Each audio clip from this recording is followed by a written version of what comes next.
All right, Mr. Woodrow? Yes, thank you, sir. Carry on. Yes, good, thank you. Ms. Grogan? Thank you, sir. Good afternoon, Mr. Woodrow.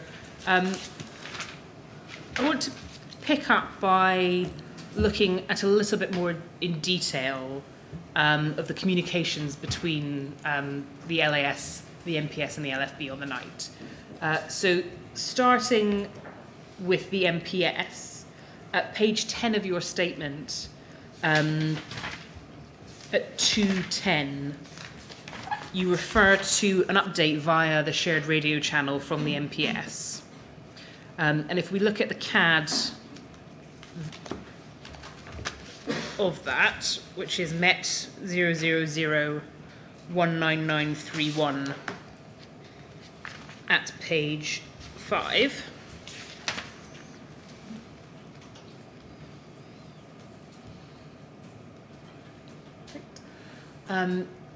you'll see there, about a third of the way down, it says MP asking for us to liaise with MPS 4 on, and then it's just redacted because that's the radio channel.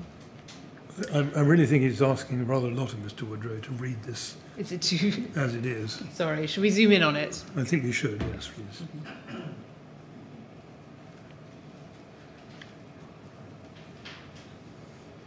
A bit further up. And up again, there we go. So right at the top of the page, you'll see MP asking for us to liaise with MPAS on blank. And that's the shared radio channel. And then you'll see just below it says SOC advised to monitor. Do you know if that was the first time that the SOC would have switched on the shared radio channel, or would it have been on earlier in the event, in the incident? So that channel is on, would have been on. It would have been on throughout that evening. It's a channel that's monitored as part of routine business. And if we go over the page to page 6, so MPAS 4 is one of the police helicopters. If we go on to page 6 and then we zoom in, there's an entry there that says ES3 smoke coming from western aspect open window halfway up.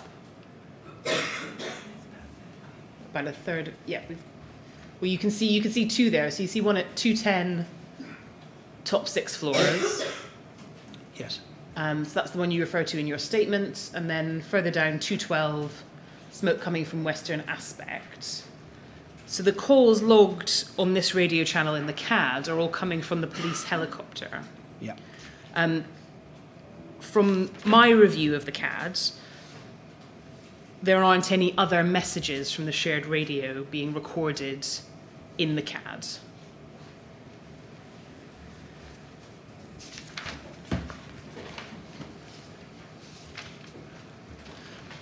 Would you have expected, as a matter of routine, messages coming through that radio channel to be recorded? Yeah, if the messages were being picked up by the loggist, then I would expect those messages to have been recorded in the log. Okay. We also have evidence of phone calls between the MPS and a watch manager at the LAS. The transcript for that is INQ 50379. And if we could pull that up at page 16, please.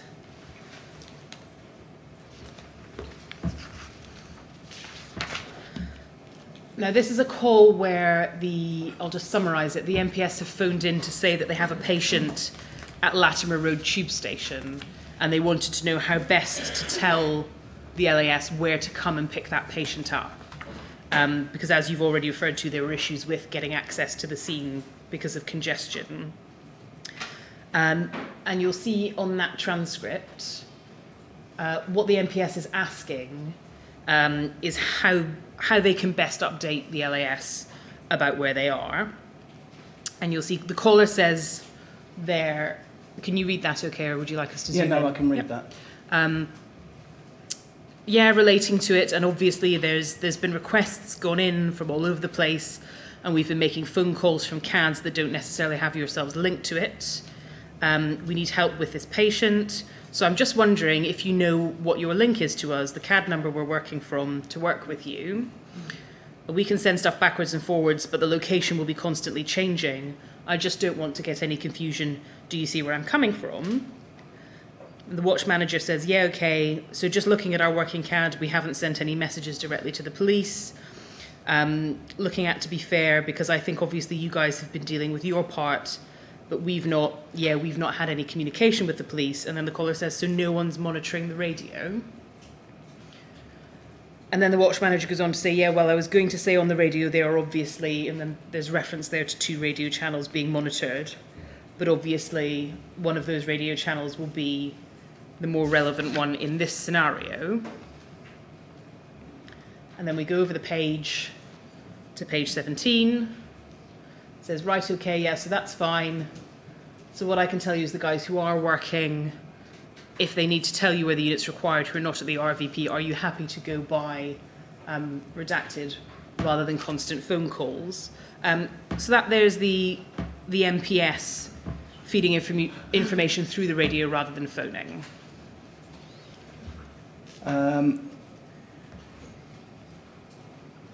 Sorry, could you ask that question again? Sorry, so I mean, I'm just summarising there. That is an example of the MPS saying and the LAS agreeing that it's more efficient to communicate via the shared radio Yes. than via phone. Yes.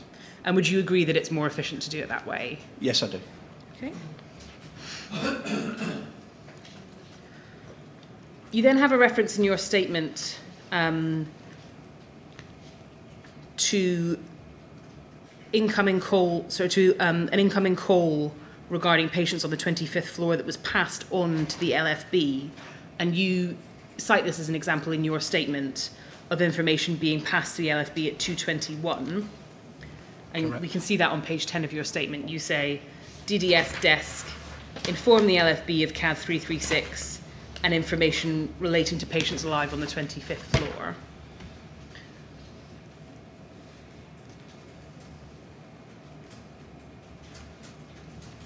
So that's 221. It's the Yes. one reference from the bottom. Yes. Yes. Do you know how this information was passed on? So I suspect that would have been by phone. So DDS is the dispatch deployment sector, and so wouldn't have been the desk that would have been managing the ES3 radio channel. That would be the incident management desk. So phone would be, obviously I wasn't there, but from the entry, we don't have a direct CAD link and they would not have been monitoring that channel. It's a different desk that monitors the ES3 channel. DDS was actually sitting in the main control room. So DDS are sitting in the main control room, not the SOC yeah, so room. the DDS is not a functional desk that is implemented as part of a major incident. It's a standard desk that is in the main emergency operations centre. And the way that happened was obviously LAS received a 999 call from a member of the public saying there were people alive on the top floor. Yes. And then DDS made the decision to pass that on to the LFB. Yes. You accept in your statement that information from other 999 calls was not passed on by the LAS to the LFB. Yeah. Is there a reason why DDS would have decided to pass on this information but not other information?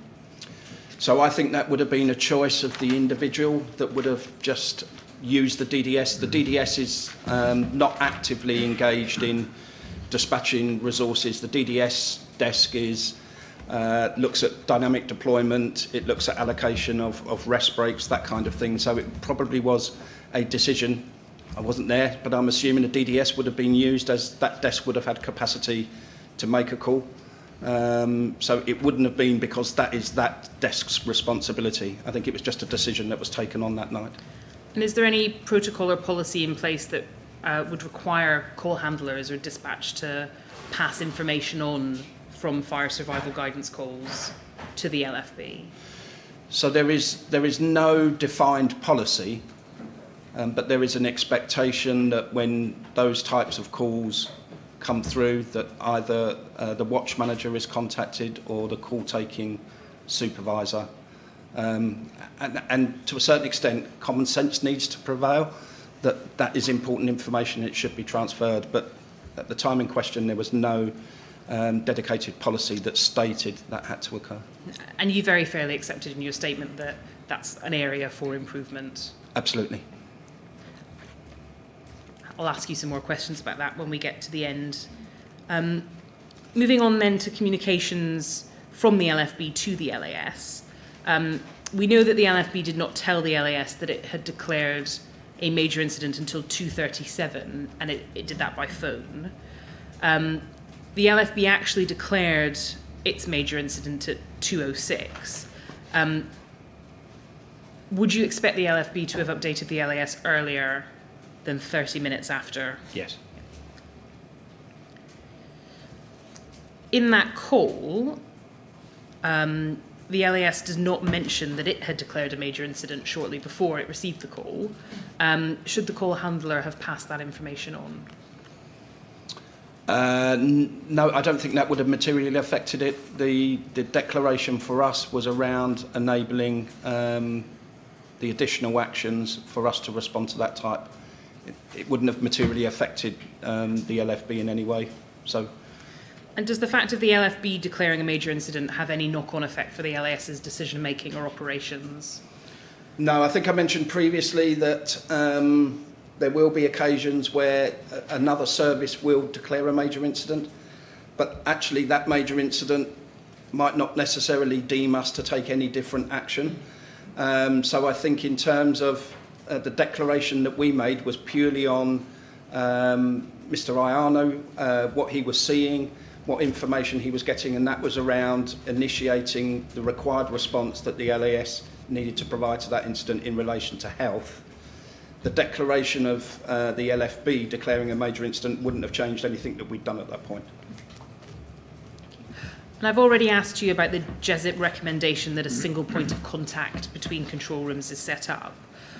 Do you think that information sharing between the LAS, the LFB and the MPS about important decisions, such as declaring a major incident, would have been assisted by a single point of contact in each control room?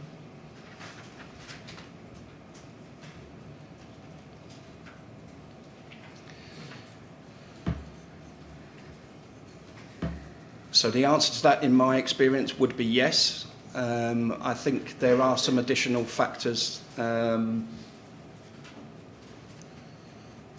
in my experience, would assist with that. So clearly, this was an incident of unprecedented nature, and there were a number of changes in partners in terms of command roles. So the incident commander role changed a number of times with colleagues. And I think that also created a bit of an issue in terms of that timely conversation, because there were numerous handovers that needed to occur, and I think in some respects that could have slowed down some of that decision making. But that has to be taken in the context of the resource that was constantly escalating, the incident was escalating, but that clearly was a factor in some of the communication issues. Moving on now to 999 calls. I pause here, sir, because I'm going to read from a transcript of one 999 call in a couple of minutes. Mm-hmm. That's a 999 call from flat 182, which is the Al-Wahabi family, and I understand that some people may find that distressing, and so they may wish to leave the room or stop watching the live feed. Yes, well, you've drawn that to their attention. You're not coming to it straight away? Not straight away. It'll be in a few minutes. You better warn us again, I think, will. when you get there. Yes. All right? Okay. So moving on now to 999 calls. The LAS has two emergency operations centres, one in Bow and one in Waterloo. Is that right? That is correct. And we have some witness statements from 999 call handlers that I think you'll have seen, one from Ms. Woodhouse and one from Ms. Morris. Miss Morris. Yes. Ms. Woodhouse describes the layout of the Waterloo EOC in her statement, and she says that call handlers are on one floor, but dispatch crews and management are on another floor. Is that right? So, not strictly. So the Emergency Operations Centre at our Waterloo building, there is one single room, but at one end of the room, our call handlers sit at one end of the room. There is a partition and there is one step up to the dispatch end of the room. To say it's on a different floor, the Emergency Operations Centre is located on the ground floor, but there are two ends of the room, and the dispatch end of the room, you step up one step to walk into that end of the room. So that's kind of the setup of the control room at Waterloo. Is that similar to the layout at Bow? So you have handlers and dispatchers all in the same room? So the Emergency Operations Centre at Bow, they are co-located, and there isn't even a step up or a partition at that control centre. Ms Woodhouse refers to moving into the SOC room upon a declaration of a significant incident. Does that mean some call handlers are moved to a different room, or is it different personnel that are moved into that SOC room? So when a decision is taken that the Specialist Operations Centre room needs to be deployed, and the original reason for that in relation to this incident was that a significant incident had been declared at around 1:40, 1:41. In order to operate that room, essentially what we do is take the control of that incident out of the main control room so that we allow the main control room to continue to deal with the routine business in London in terms of the number of 999 calls. That requires a number of different grades of personnel to come out from their core duty to fulfil that role in the Specialist Operations Centre. So it is a defined list of people.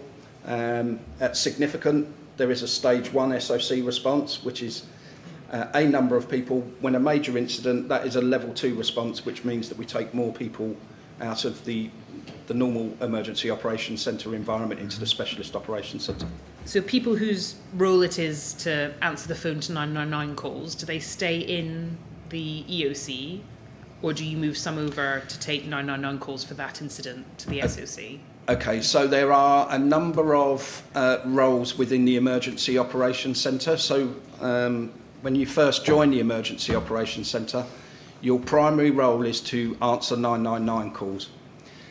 As you develop your career, you can, while still retaining your licence to answer 999 calls, you can become a dispatcher, you can become an allocator of resources, or you become an area controller. So there is a career progression. At all times, however, you can be redeployed into call handling. So when we make the decision to move an incident into the Specialist Operations Centre, the watch manager in charge in the night will take the requisite skill level, ensuring that they're protecting normal business in terms of call answering. But they might take a number of people that might not just be call handlers. So it is a multi-skilled workforce that are deployed. Coming at it from a slightly different angle, if you have people receiving information from the incident via 999, yes, are they likely to be in the SOC room at that point, so are calls from the incident all directed to the SOC room, or does it depend? Yeah, it's quite possible that people just in the Emergency Operations Centre could take 999 calls from the incident site. We don't have the ability to cut off calls just for call handlers in the SOC. And how do call handlers, first of all, within the EOC, communicate with the SOC? Is it by an internal phone call? Yeah, or it can be adding to the log. So the CAD log is a rolling log, and actually you can add that information onto the log. So it can be electronically transferred. It can be a phone call into the SOC, or it could be that the individual call handler contacts the watch manager in EOC and asks them to take that information through to SOC. We know that the LAS received 3 999 calls from within the tower on the night. Yes. You've identified them in your statement. When you've got a major fire such as Grenfell, would the LAS normally expect to receive calls from a fire incident?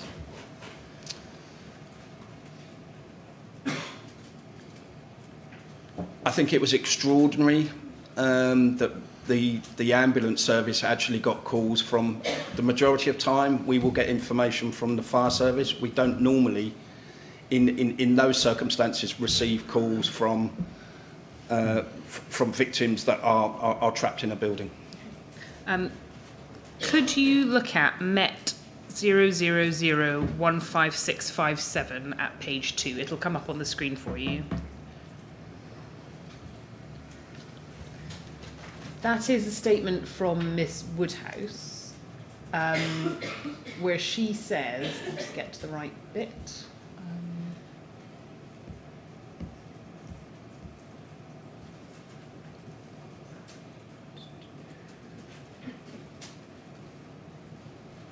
Sorry, just finding the right section for you. Well, which section? Yeah. It's right at the very bottom. So if we could zoom in on the very bottom paragraph, please.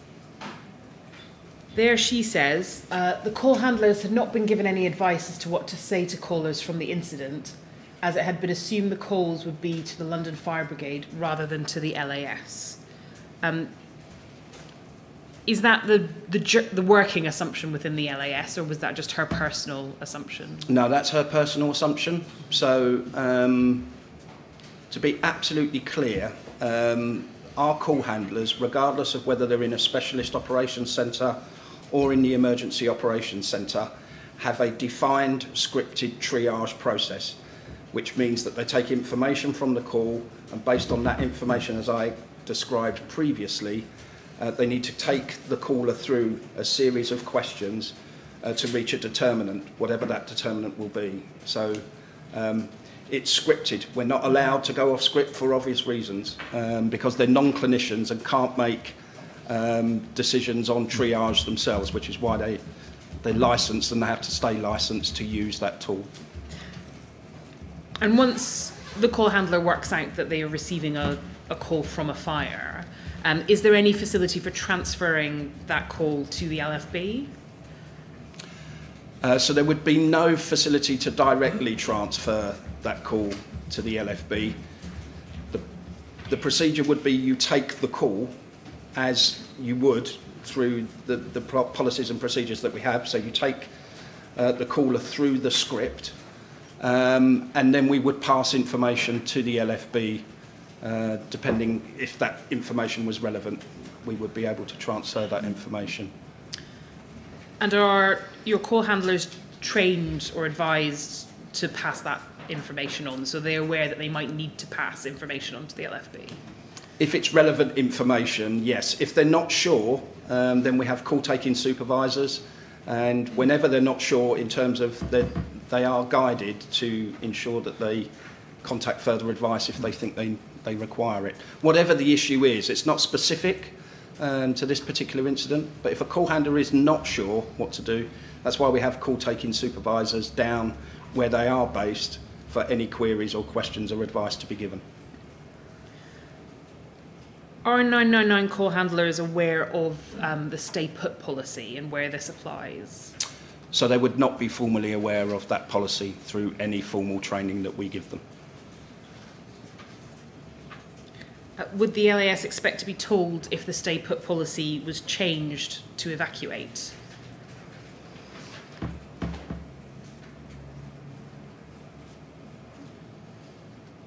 It would be reasonable in the circumstances for us to have been informed that there was a change of advice.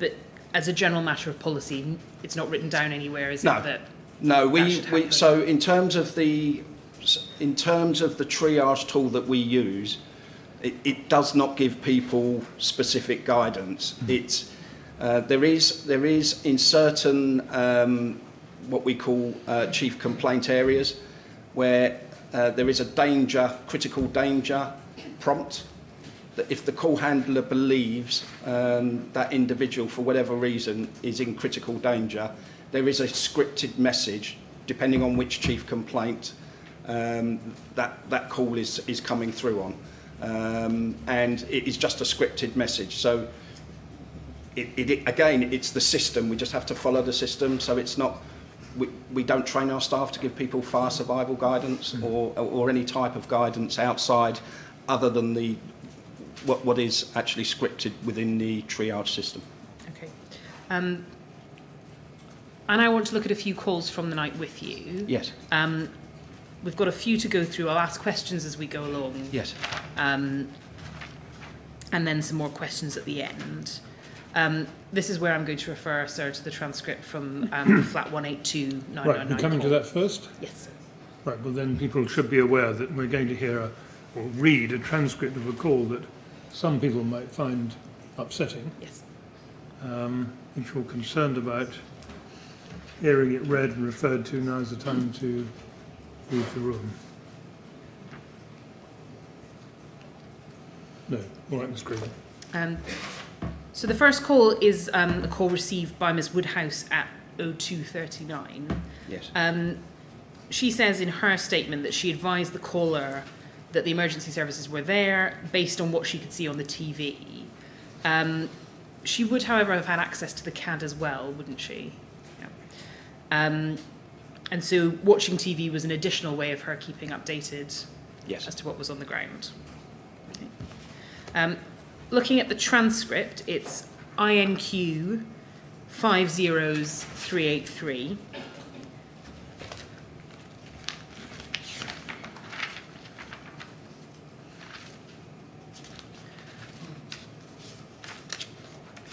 And if we go to page 5, so by this point the caller has called to say that their flat is on fire. Ms. Woodhouse then breaks off and speaks to another operator. And she says there, operator 2 says, hello. Operator 1 says, all right, mate, 392, do I give instructions? I mean, they're obviously already on the way. They say they're stuck in the tower. And then operator 2 goes on to ask some further information. And Ms. Woodhouse describes the call. Operator 2 then says, I don't know whether we should stay on the phone to them or not. And operator 1 says, I know that's what I mean. I mean, they're all screaming, you know, do you know, do I say? I mean, they're all panicking and screaming, I don't know what to do. So that's, you've said that call handlers aren't trained to give FSG advice. So that's her there being concerned that she's not able to advise the caller about what to do. Is there anything in your protocols that might have helped her with that? So, in the circumstances, the call handler should have taken the caller through the protocol, which would have been the most suitable protocol to take the caller through would have been AMPDS Protocol 7, fire, burns. And actually, that's all that our call handlers are trained, is to try to take the advice down in terms of the chief complaint so that the triage system generates the set questions that need to be answered. And as I say, there is a critical danger element to some protocols. And if they'd have gone into that particular protocol, they would have given a message that is a scripted message from the AMPDS triage. Do you know what that message would have been for this kind of protocol? Just so that I'm absolutely clear.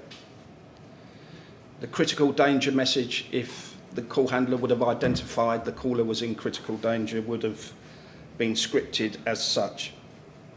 If it's too dangerous to stay where you are and you think you can leave safely, get away and call us from somewhere safe. Right, and these are the scripts that they've got for protocol, that's the script for protocol 7. That's the script for protocol 7. So these critical danger messages are not just in protocol 7, they're in a number of those protocols, but obviously the message would change slightly depending on the circumstances. But that would have been the only guidance, scripted guidance, that the call handler could have given in terms of sticking through to the protocols of the triage system. She didn't give that advice on the phone as far as the transcript shows. She was cut off, and then Ms. Woodhouse says that she didn't call the caller back, even though protocol requires her to. Is there any exception to that protocol about phoning people back? Is there any time when you wouldn't phone a caller back? No.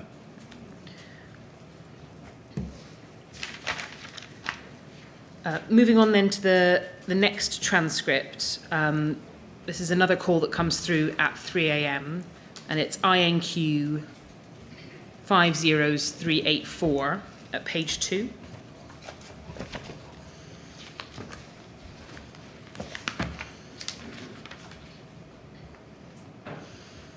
And if we could, yes, blow that up a bit, thank you. So here the caller phones and identifies himself as being on the 15th floor in flat 143, although I'll note for the record that we think that's an error, and that's noted in the witness statement. Yeah.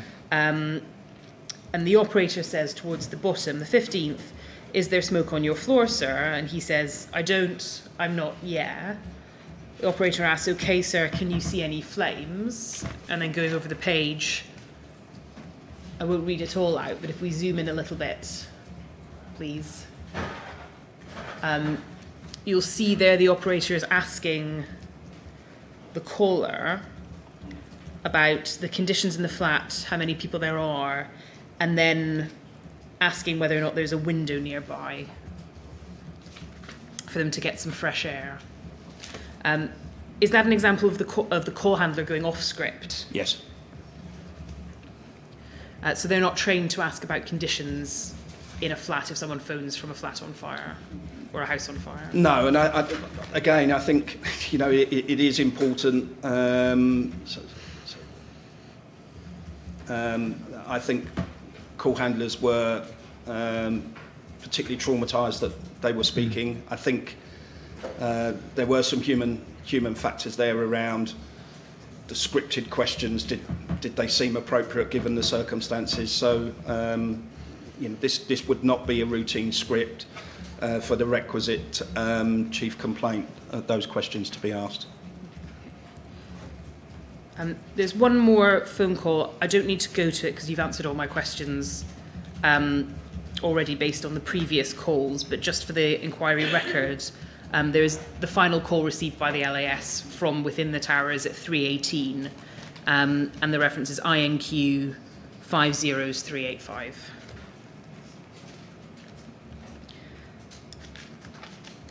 Now, by the time the LAS had received those last two calls, so 0300 and 0318, the LFB had itself changed its stay put policy. And I just want to explore with you how that was communicated to the LAS. So the evidence so far is that the LFB changed the stay put policy around 2:35 and 2:47. That was communicated over police radio to the police just before 3:10. Do you know whether it was communicated to the LAS on scene at the same time? So there is no record that I could find that we were directly communicated with a change of that advice. Was it communicated over the shared airwave channel, as far as you're aware? Not as far as I'm aware. Okay. Would the LAS have been able to hear the MPS radio messages on the scene?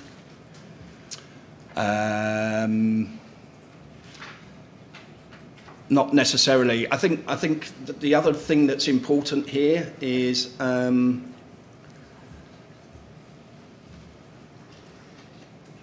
the script that we have for that type of incident includes that critical message that I've just... So in actual fact, if the LFB had informed us directly that they were changing their stay put advice, our call handlers, depending on the information we're given, would still have to work through those protocols. And ultimately, if they feel that the patient's in imminent danger, that message through AMPDS would have been given. So the fact of the change in the policy by the LFB might not have affected how 999 calls were handled by the LAS. But it might have affected the LAS's appreciation of the severity of the incident more generally, mightn't Indeed. it? On scene then, the first tactical control meeting was held at 3:20. That's often called the silver meeting. And Lawrence Ianu attended. He can't remember whether it was the first or second silver meeting where the LFB advised of the change in the stay put policy, but we know from the evidence that it was stated in the meeting at 3:20 that FSG has been deviated and persons are self-evacuating. You won't find it in front of you, but if you want reference to the meeting in your statement, you can find it.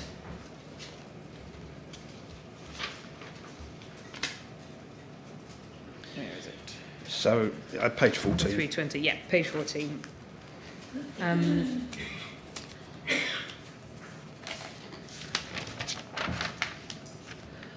Mr. Ionu says that Helen Wigley fed back from that meeting to the LAS control room. I think that updates at 3:43 in your chronology, so it's page 16.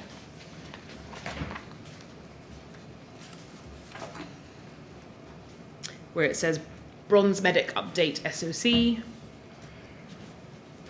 Yes. Yes. That doesn't mention the change in stay put. Would you expect Ms. Wigley to appreciate the significance of the change in the stay put policy and to communicate that back to control? Yes, I would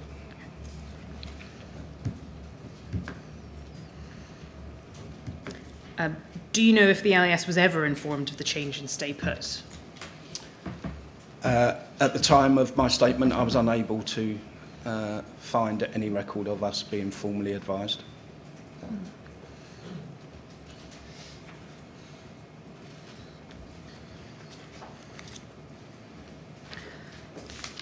Moving on in topics now, Mr. Woodrow, just to a few topics about decision making on the night. And again, we know you weren't there, but if you can help us with these questions, then please do. So we know that the LAS set up 2 sectors on the night of the fire. Yes. Sector 2 was set up around 3 a.m, just after. LAS staff in their witness statements describe initially being swamped by patients in Sector 2, whereas Sector 1 appeared to receive fewer patients. From your review of the logs and the evidence, did setting up 2 sectors cause any problem or confusion on the night?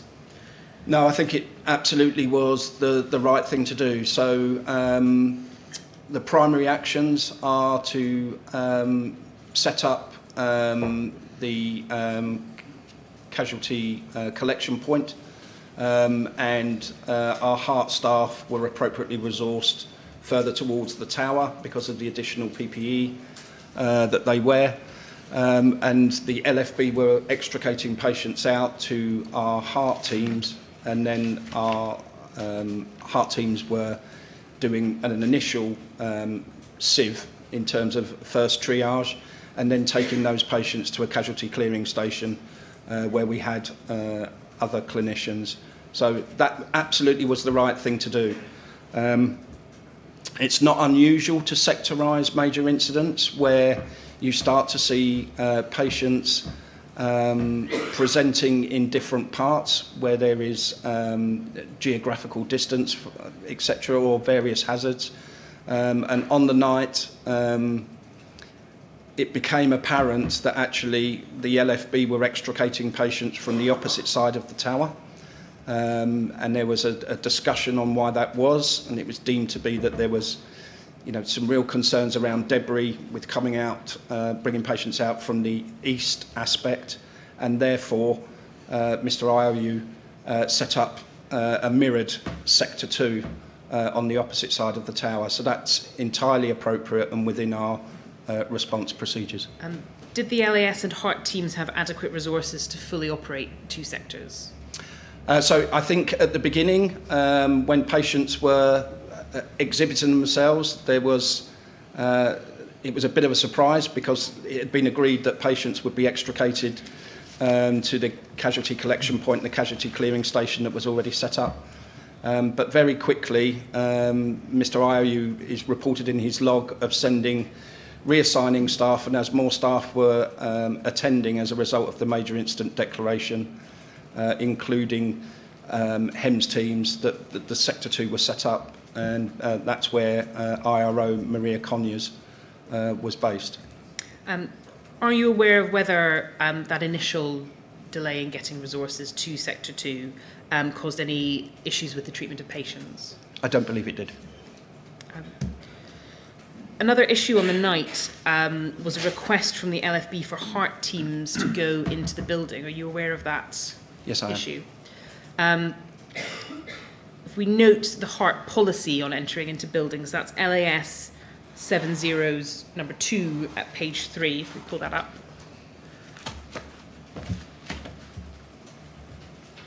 That's very small text. If we could blow that up, please, thank you. I'll just summarise that. There it says that the decision about whether or not to deploy in EDBA, so extended duration breathing apparatus, is made by heart, not by anyone else. That's right, isn't it? Yes, it would be a heart team leader in conjunction with the operational commander. So there would be a discussion, and clearly there is a process that needs to be undertaken before you would commit heart resources in terms of risk assessment. And that process involves a risk assessment, yes, doesn't it? Moving on to page 5 of the same document, please. And zooming in again. It says heart EDBA is not authorised for use in the following circumstances, and then it says active fire, but see below for work adjacent to active firefighting. When it says active fire, does that mean you're not to go into a building that is on fire? Yes. Okay. But you can work adjacent to it? Yes. Yes. And one of the reasons for that is that the heart uniform is not designed to go into a building that's on fire because it doesn't have thermal protection. Doesn't have thermal protection, yes. Okay.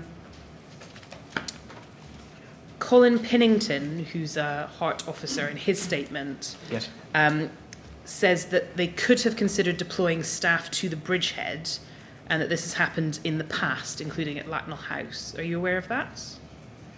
I'm not aware of that specific decision. Mm-hmm. But in principle, it was open to heart to consider whether or not to go into the bridgehead. Is that right? Yes. Okay. Are you aware of any other fires where heart staff have been deployed into a bridgehead whilst there was an active fire? I'm not aware, no. With your knowledge of the tower, do you think it would have been feasible for heart to do that during the night of the fire?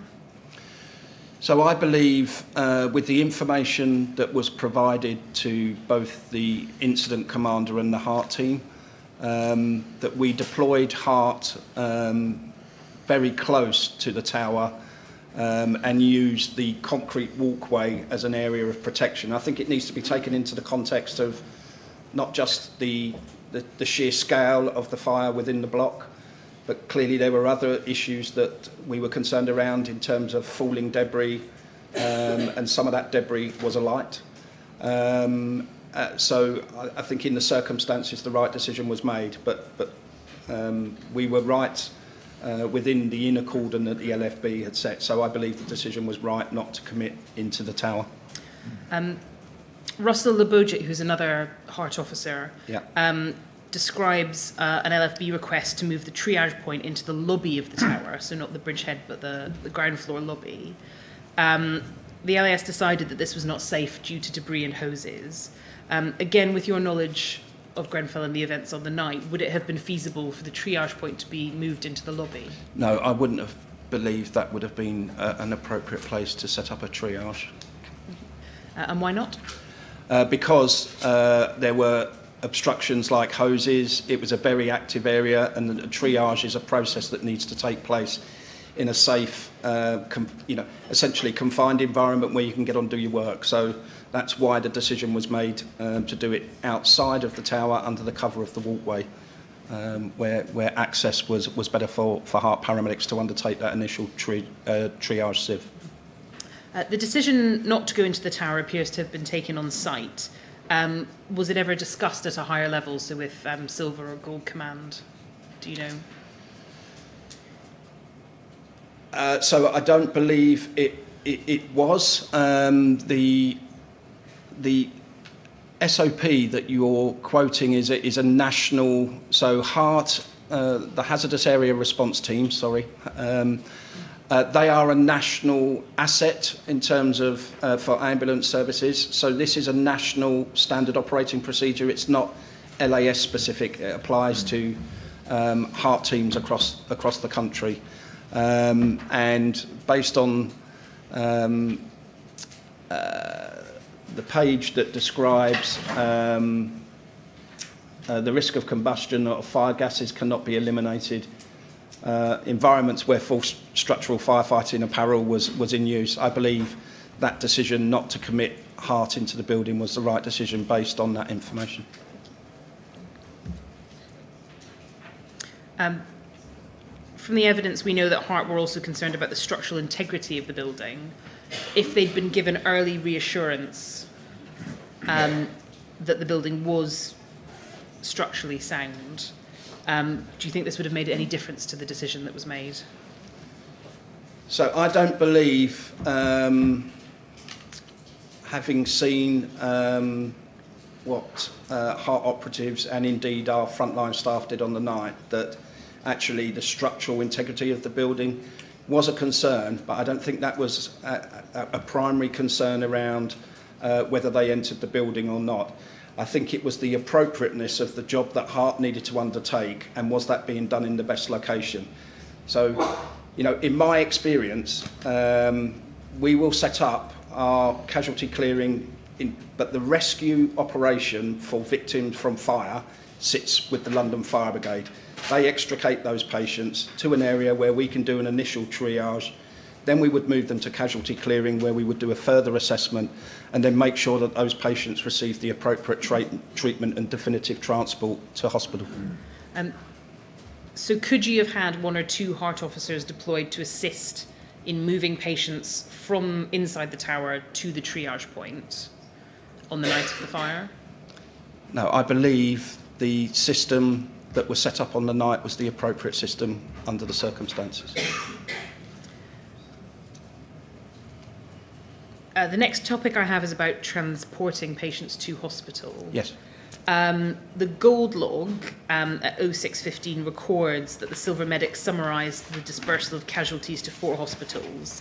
And if we pull that up so you can see it, it's MET 000 19934 at page 22.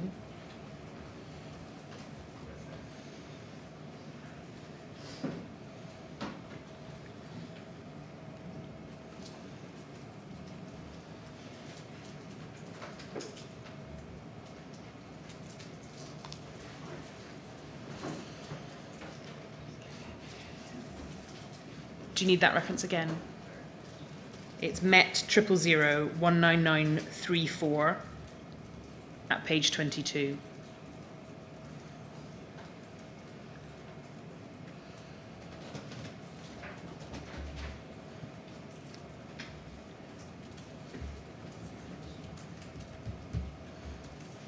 Not sure we've You got don't have it? It doesn't exist? Right, I'm not sure if that's... Maybe that it's in page 22 of this witness's summary of the logs. Possibly. Reference to the hospital. Sorry, that, yeah, that... LAS, is it 7 zeros and 9? Page 22. 22. We can get it there as well, yes. Thank you. Thank you, that's Mr. your... Freeman. Sorry. Your reference anyway, Danny. Right, so if we pull up LAS 7 zeros, then number 9 at page 22, please.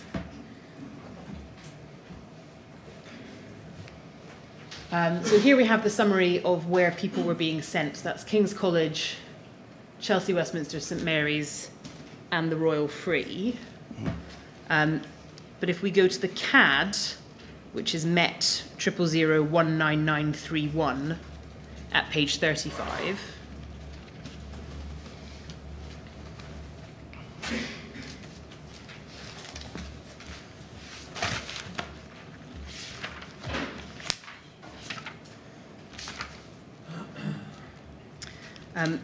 The entry there at what's the time? 0640, which is about halfway down the page. Can we have it expanded, please? We'll zoom in, yeah. Go further up, please. Right, so right at the top of the, stop there. At the top of the page it says, under the impression there is only one hospital the casualty are going to, which hospitals the patients are being taken to.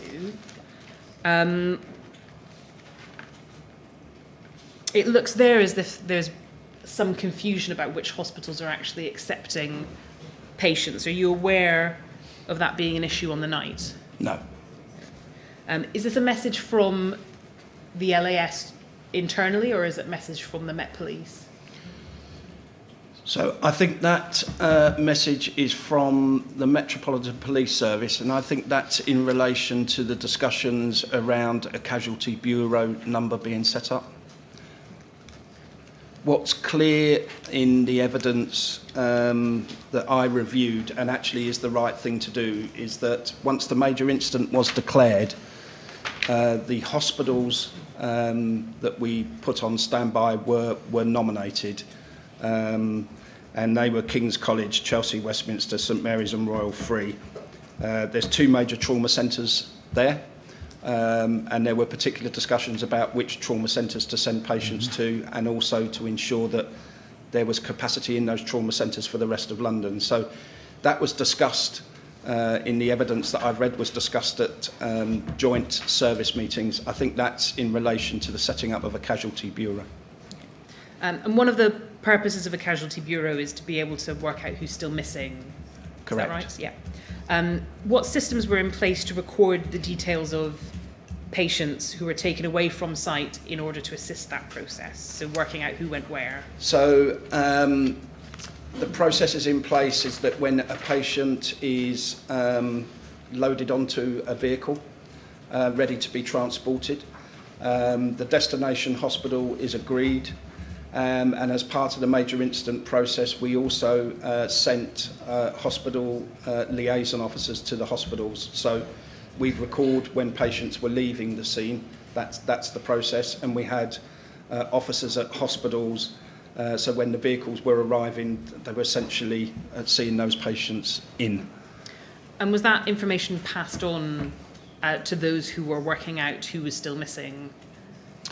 So that information, so this is where the strategic coordination group, so those conference calls where you had numerous partners and there was discussion around setting up a casualty bureau, then those information in terms of where we were conveying patients became critical, and also we were passing that information on to the wider NHS in London. That would be in relation to sort of numbers of patients leaving the scene and arriving at hospitals, but what about named individuals? Was that kind of information collected and then passed back? Where we were able to record names, the names were recorded on the patient report forms. Some of the patients that we conveyed weren't in a position to be able to give us their details. And we heard evidence this morning about when the Casualty Collection Bureau was set up. Had it been set up earlier, would that sort of information have been available in one place for people to work out who was still unaccounted for? Sorry, can you... That's a long question. We heard evidence this morning that the Casualty Collection Bureau was set up. When you say the Casualty Collection Bureau... Sorry, I've used the wrong word. Is that the casualty collection point? Yes, the point where people were working out which flats were cleared and who was still unaccounted for. Ah, right. Okay. Yeah. Our understanding is that that bureau is where information about who was still missing was being worked out. It wasn't set up until the morning of the 14th. Was information about individual people being sent to individual hospitals passed to the MPS earlier than that time? I would say at that time, no. The priority was to get those patients to the hospitals that they needed in terms of the requirements for their treatment. So where we were able to complete a patient report form on patients and get patients' details, then clearly those patient report forms would have been handed into the receiving hospital, and those patients then would have been booked into the system. that wasn't possible to do with all patients, but our primary concern is actually to stabilise the patients, treat them and get them to the definitive place of care.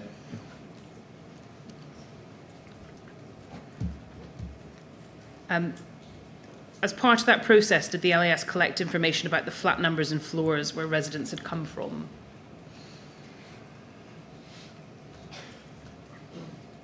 If that was possible, that would be a routine question that we would ask, yes. There's evidence from survivors that the inquiry has already heard being sent to different hospitals from their families, and then relatives having problems being able to locate their families. Could any improvements be made to LAS procedures to ensure that that doesn't happen in the future? So I think, can there be improvements? Yes, in every scenario, it's a continual learning process. So it would be wrong of me to sit here and say that things cannot be improved. I think what is important is that when decisions are made to transport patients to hospital, the decision in terms of which hospital they're transported to is which hospital has the services they require for the best level of care. And those decisions are made on a clinical basis. And where possible, you know, in the review of the evidence, there were occasions where decisions were made to try to keep families together. But principally, the decision to convey people is to where is the best care that the patient requires, where will that be delivered? Thank you. Moving on then to the lessons learned that you identify in your statement. At 3.10.2 in your statement, which is on, so that's LAS 7 zeros and then number 9. And that is at page 27.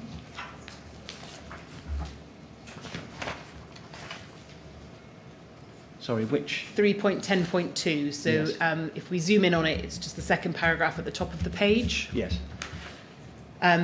You say, as might be considered inevitable in an incident of this nature, there were areas that could have worked better. And the area you identify there is instances where the timeliness of communication between the emergency services could have been improved. We've been through that in detail already in your evidence. Are there any further examples that you want to draw attention to?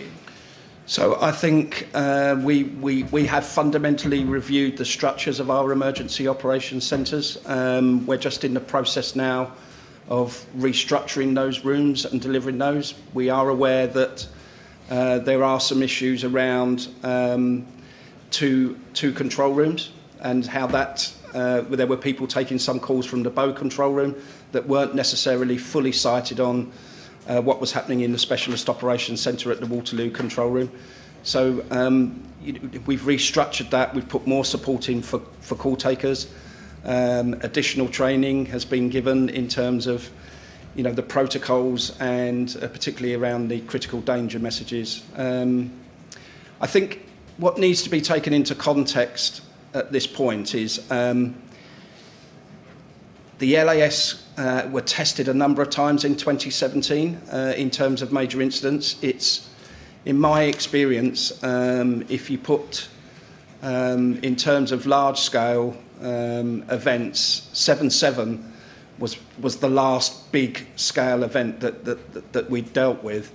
I think in 2017, you know, 10 days previously, we dealt with London Bridge, which again was a major incident for us, but a completely different set of circumstances of which we had to implement these plans. So I think our learning, principally the way that we deliver our method of care, is the same whether we would have been at Grenfell Tower or at London Bridge. So we're trying to capture the learning from all of those various types of incidents that had very different challenges and trying to build those in. So, you know, I regret, as I've said, that there were some things that we should have done that we didn't do. You know, that's down to individuals in the context of an unprecedented event and on the night. But, you know, as an organisation, we're absolutely committed to learn, and I've been driving that forward as we've continued to develop services. You mentioned training around the critical messages. Yeah. Is the LAS implementing training on what kind of fire survival guidance to give? So to be clear about fire survival guidance, currently under the AMPDS triage system that we're licensed to use, we're not at liberty to provide any fire survival guidance. We have to use one of two systems. NHS Pathways is the other system. Again, that system does not provide any fire survival guidance. What we have within our triage system is the critical danger message, and we've reiterated the use when call handlers believe that someone is in critical danger, that script should be read to the individual. And have you taken any specific steps to ensure that information is passed to other agencies in a timely manner during other incidents? Yes, we have. So particularly around the use of the Emergency Service 3, and we showed in terms of some of the information that was exchanged around the Parsons Green tube incident that happened later, that September 2017. We saw significantly better communication between services.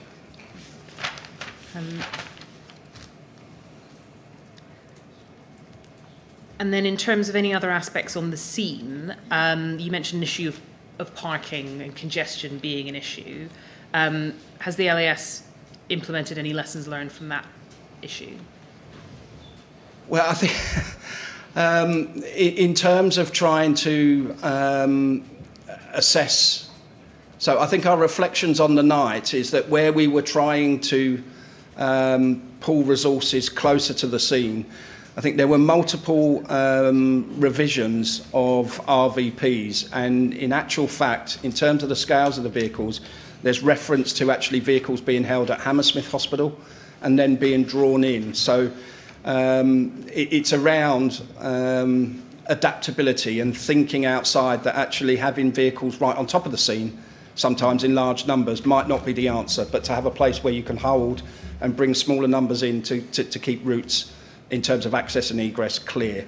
That's general learning. But again, circumstances in terms of individual incidents, you know, we can write that into a plan, but then we'll face something else where that plan doesn't work. So it's just around constantly trying to adapt.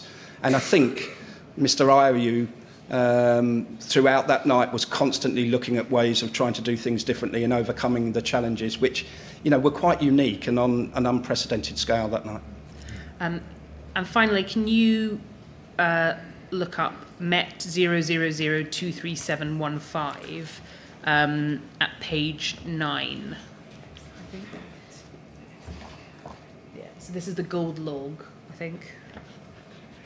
Yeah.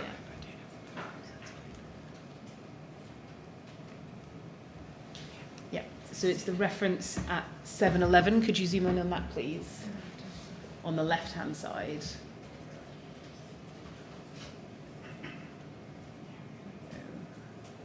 Yeah.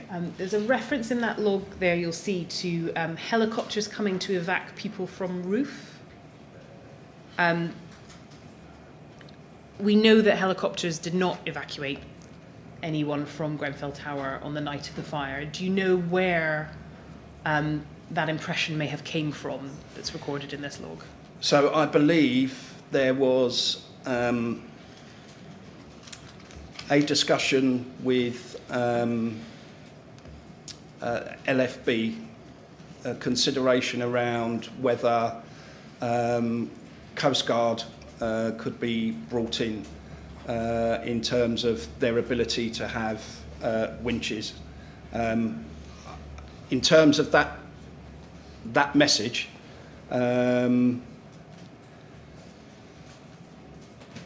I didn't read anywhere that helicopters were being deployed, but in the evidence that I've reviewed, there was certainly a discussion around whether HM Coast Guard could add any value in terms of being able to evacuate any people that might be trapped in the high levels of the building. But it's not accurate to say that the helicopters were coming. No. To evacuate people. We knew that didn't happen. No. Thank you very much. Those are those are the questions I have for you, but it may be that there are some more questions that others would like to ask. So I will have a pause now.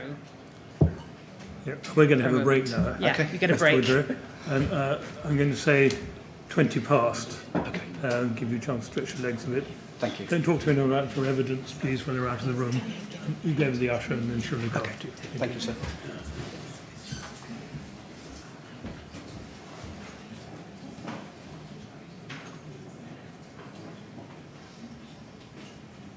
Right, 20 past 3, please.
Mr. Woodrow, if I know anything about anything, there'll be a few questions, but I hope not too many. Okay, Only thank you. three. Okay. Oh, there we are. Only three short questions. You'll be glad to hear, Mr. Woodrow.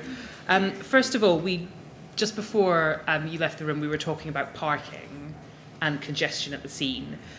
Do you know if congestion at the scene had any impact in the speed at which people could be conveyed to hospital? I don't believe it had any negative impact on patient outcome.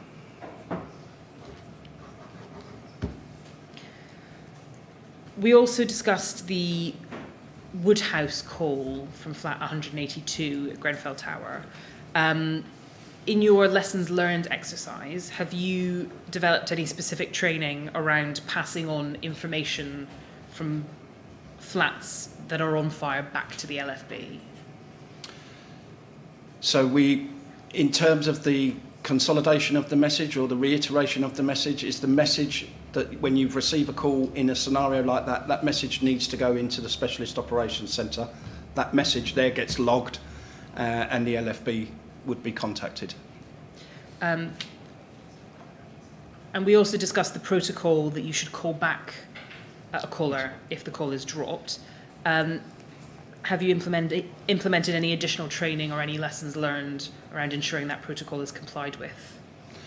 Well, it's just been reiterated that is something that we should do, and we take 1.9 million calls and we do get calls that are dropped. That should just be routine business. Of course, in the position we found ourselves in on that night, for whatever reason, the individual didn't carry that out. So that's clearly been reiterated, but that's just normal business for us, regardless of the type of call. If a call drops or abandons, we need to call it back. Thank you, that's everything. Thank you very much for coming and giving evidence today. It's been very helpful. Yes, I'd like to add my thanks as well. You've obviously taken a lot of time and trouble to get a full understanding of what was going on as far as the LAS were concerned that morning, and I'm very grateful to you for that, because you've been able to give us a really good view as to what was going on. I'm sorry if we kept you waiting to come and give your evidence. I'm sorry about that. But we're really very grateful to you, and it's been a great help to us. So thank you very much indeed. Right, thank you. Yes, you go to the usher, that's fine.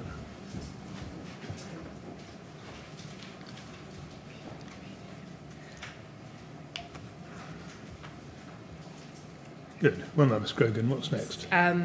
Yes, sir. All I have to do now is read in the schedule of witness statements, exhibits and documents from the LAS to the inquiry. Right. Which shall take about 30 seconds. So if I could bring that schedule up on screen. It's INQ 50526.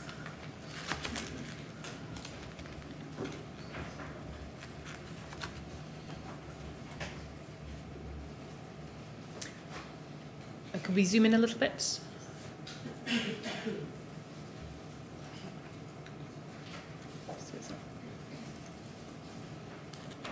Thank you.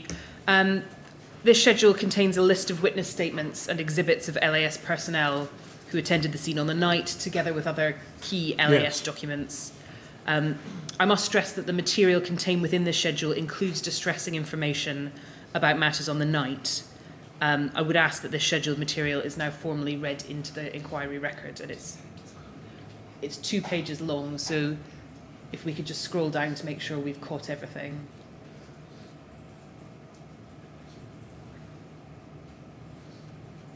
There we are. Right. So a lot of people have made statements for the use of the inquiry. Yes. I think it's right to say that we're very grateful to all of them for taking the time and trouble to do that, and that'll form part of the evidence before the inquiry and will be considered along with everything else. Yes. Thank you very much. Thank you, sir. That's it from me. I think Mr. Rawat is now planning to read in some statements. Right. Thank you very much.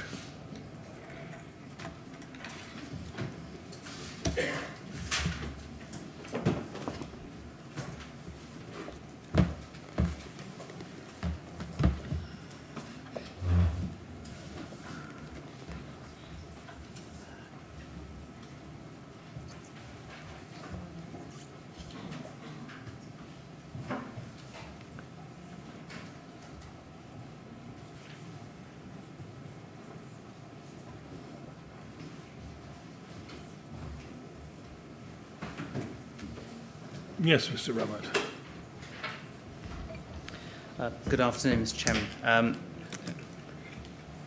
What I'd like to do now, if I may, is just to use the remaining time this afternoon to continue with the work of putting into the record statements from survivors, residents and bereaved individuals who've made statements. And before I do so, right.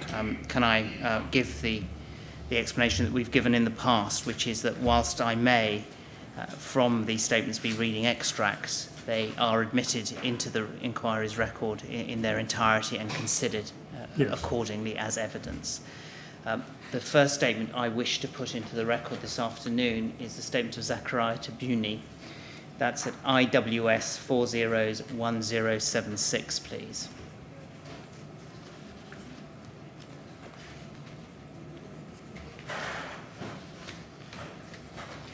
If we go to page 7 of that statement.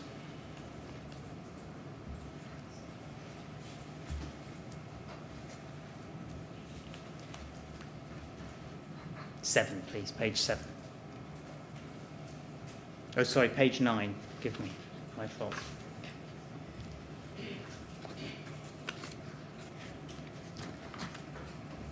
We see, Mr. Chairman, that page 9, it's signed with a statement of truth and dated the 9th of September 2018. Yes. There are no exhibits to accompany the statement. Right. You will remember, Mr. Chairman, hearing from the evidence of Hanan Wahhabi on Thursday last week. Zach is her eldest son, and if I may just read an extract from his statement which relates to the events of the night itself. And I pick it up at paragraph 15 on page 4.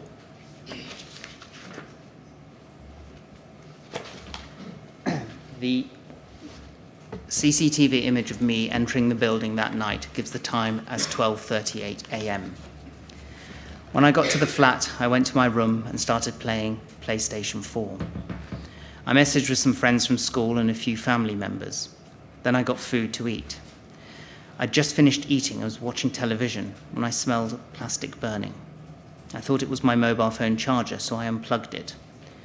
The burning smell wasn't particularly strong, but it was constant. About 5 minutes later, I heard my dad get up and go to the kitchen. He called me and my mum's name. I think he thought one of us had left something in the oven. I went to the kitchen and could see that smoke was coming in through the extractor fan in the kitchen window. The kitchen windows were closed. We always sleep with the windows in the kitchen and living room closed because people throw things out of their windows sometimes, like burning cigarettes that could catch a curtain and start a fire. Once rice was thrown into our flat. My dad's eyesight is bad, so he couldn't see where the smoke was coming from, which is why he thought it was from the oven. I could see that it was coming in from the extractor fan in the window and settling on the ceiling like water. The smoke was black. I wondered if people had lit a bonfire in the grassy area downstairs, so I went into the living room to have a look. Through the bottom of the living room window, I could see the top flicker of a flame. There was a little bit of black smoke in the living room too, though not as much as in the kitchen. I thought maybe the tree under the living room window was on fire and wanted to have a look, so I went to open the window. It's one of those windows that you can open in different ways. If you turn the handle so that it points straight up, it opens like a door. If you turn it another way, it hinges open at the top, and if you turn it another way, it locks the window closed. The window's behind the sofa, so I had to climb onto the sofa to reach it. I opened the window like a door. I saw a spark, and just as I leaned forward to see where the spark had come from, fire shot straight up in front of my face. I realized that the fire was on the outside of the building. I moved back and my mum said, quickly, close it.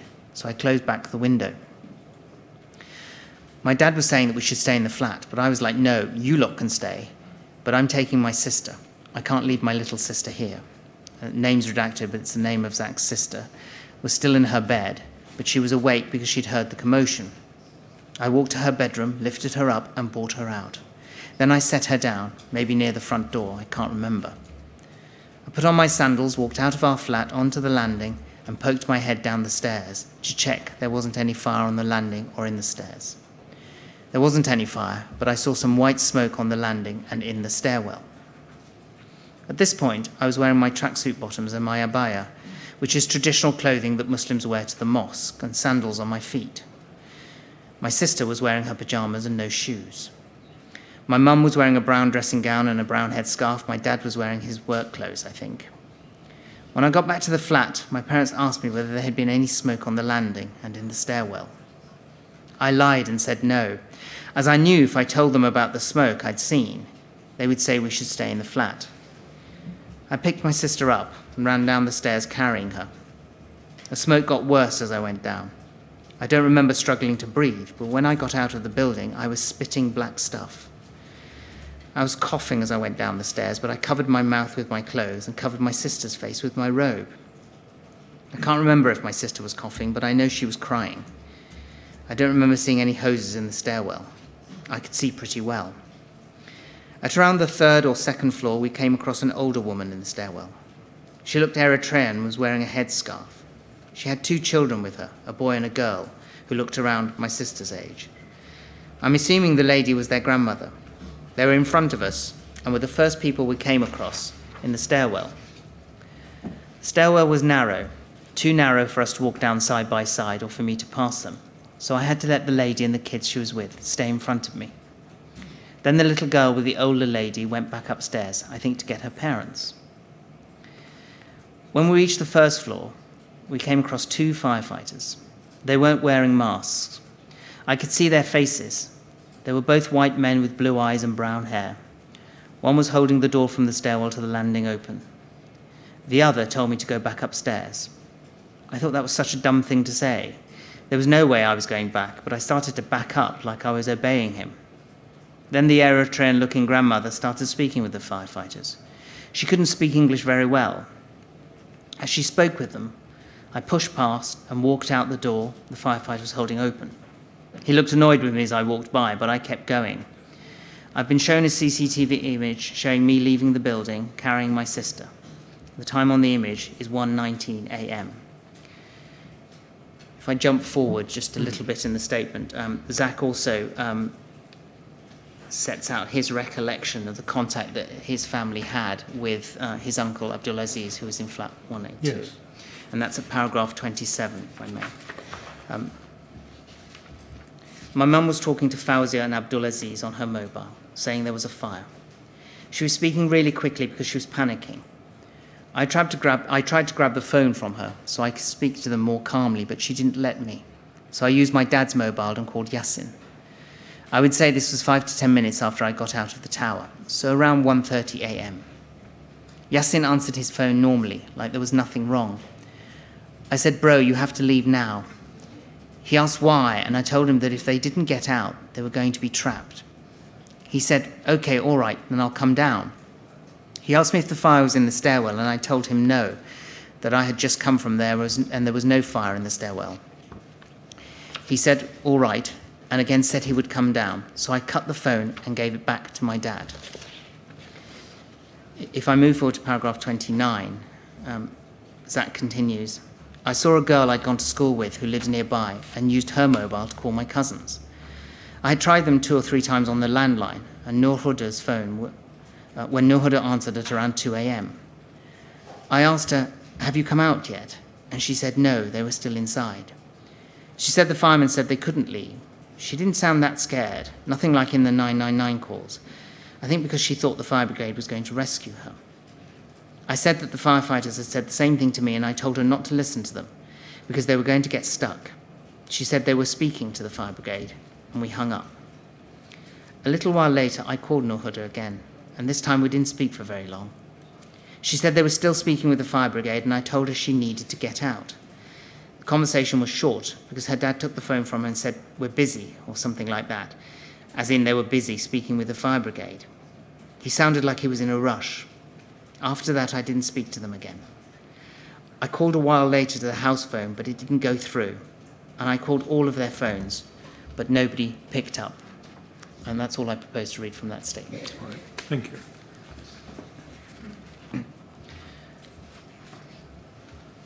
The next statement I propose to put into the record, Mr. Chairman, is that of Milad Ayub Karim. The reference for that is at IWS 401077.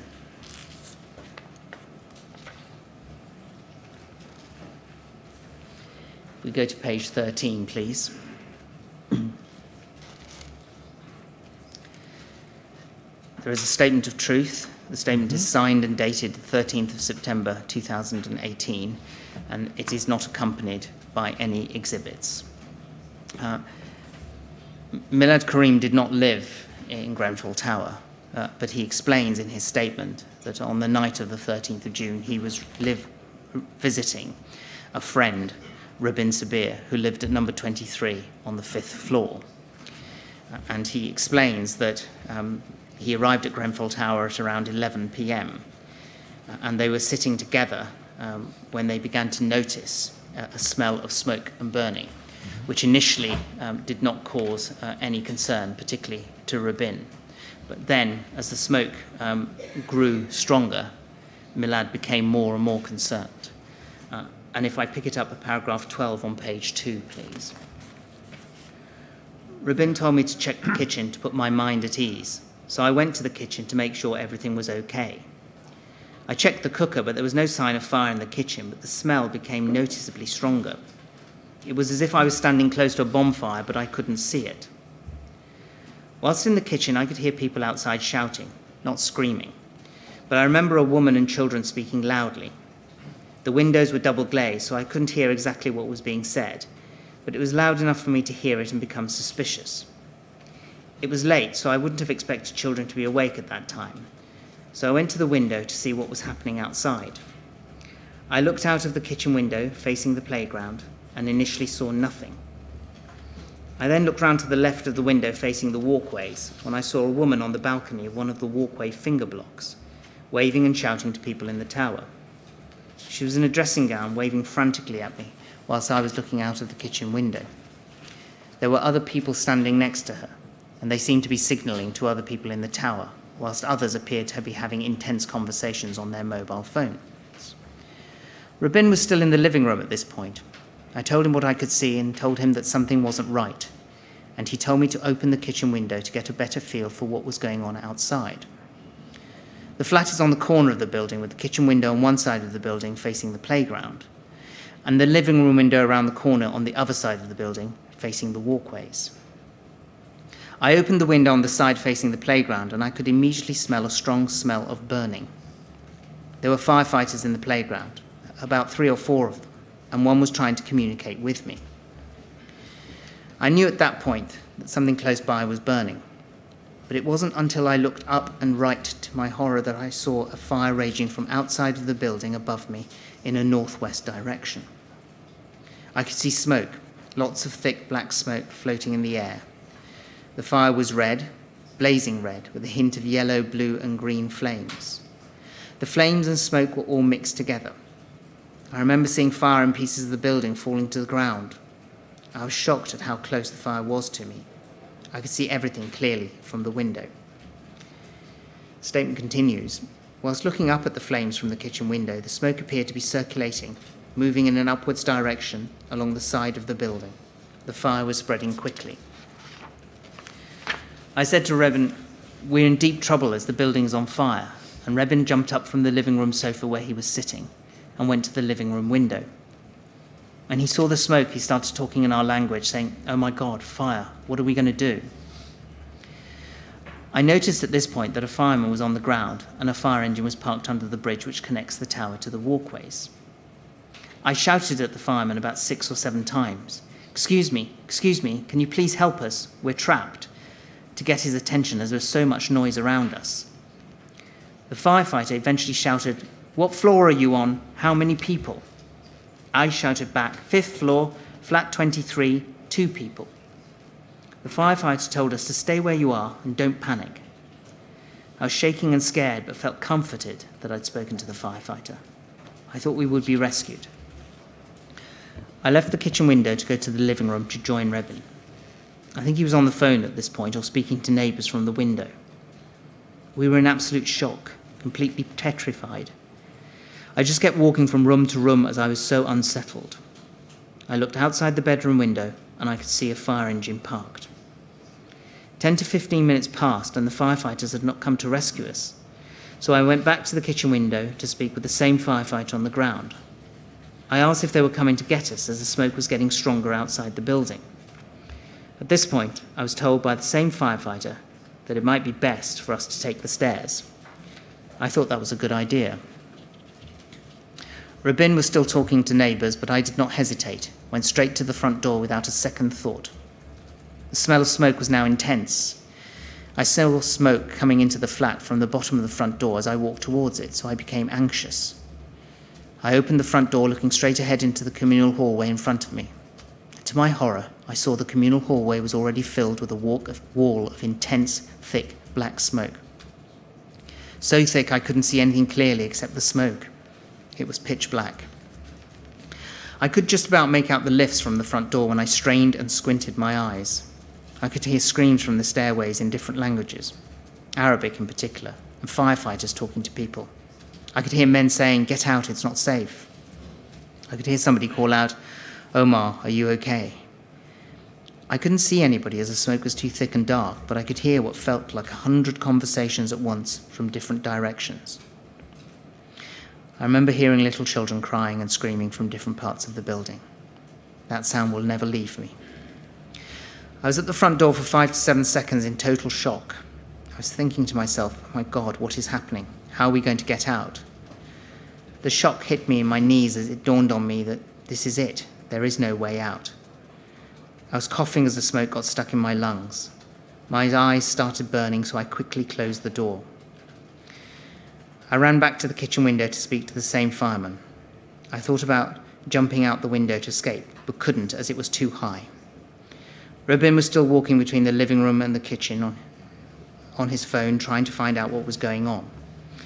I spoke to the fireman and said we couldn't take the stairs, as the corridor was filled with thick black smoke and it was too dangerous. I asked him to come and get us out of the building. I told him if we took the stairs we would die.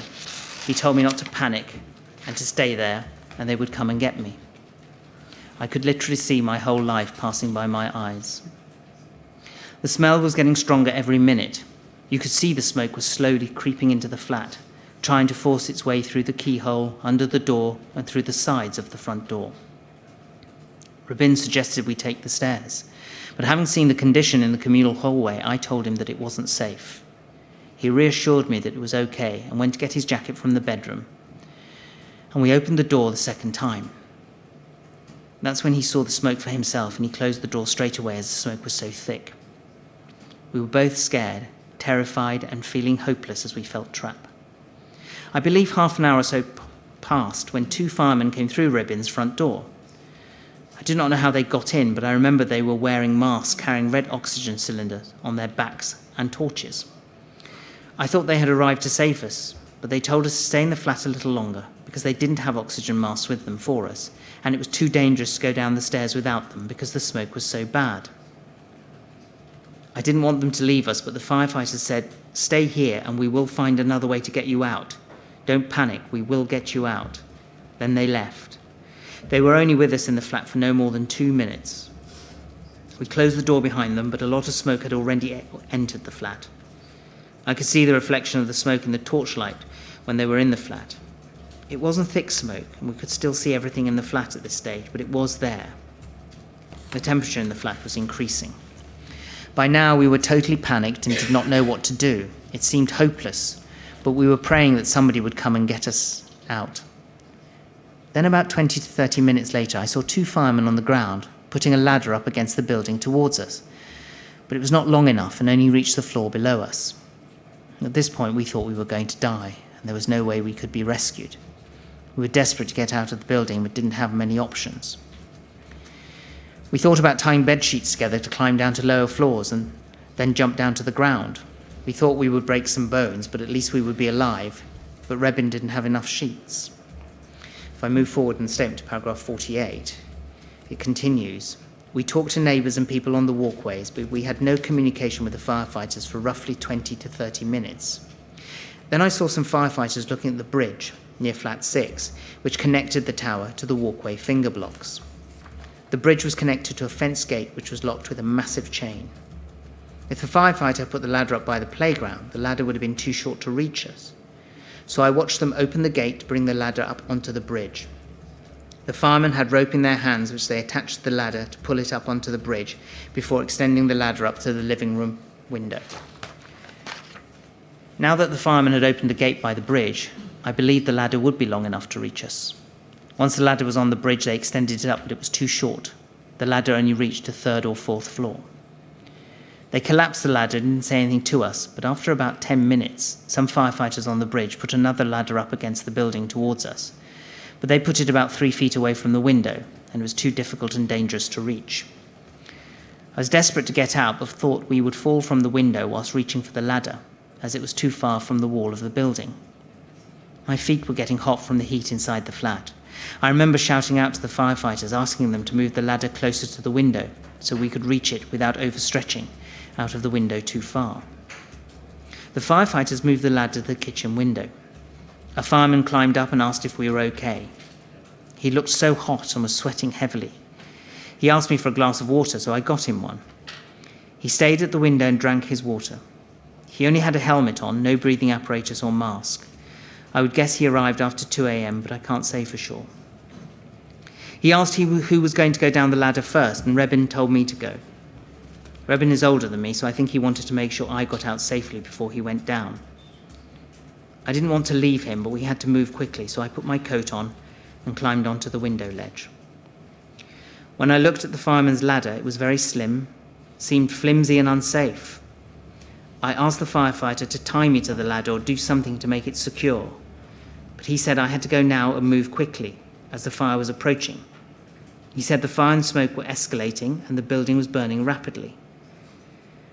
I will never forget him saying to me, "Please just get on the ladder so I can save your life."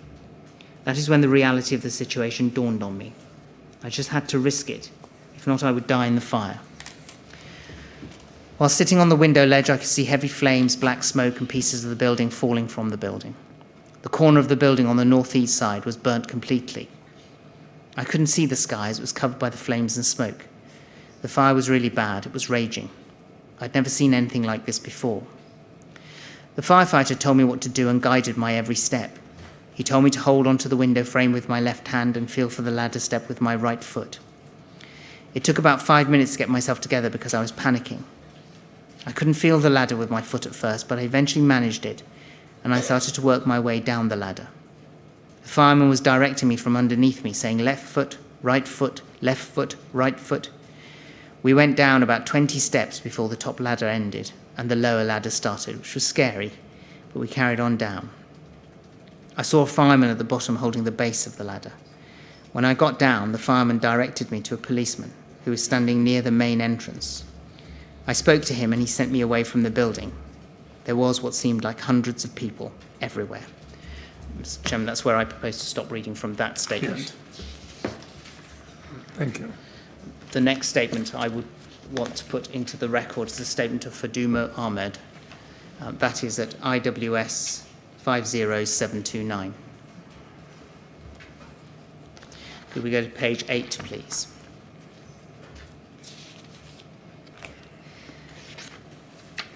This statement carries a statement of truth. It's signed and dated the 11th of May 2018. It is not accompanied by any exhibits.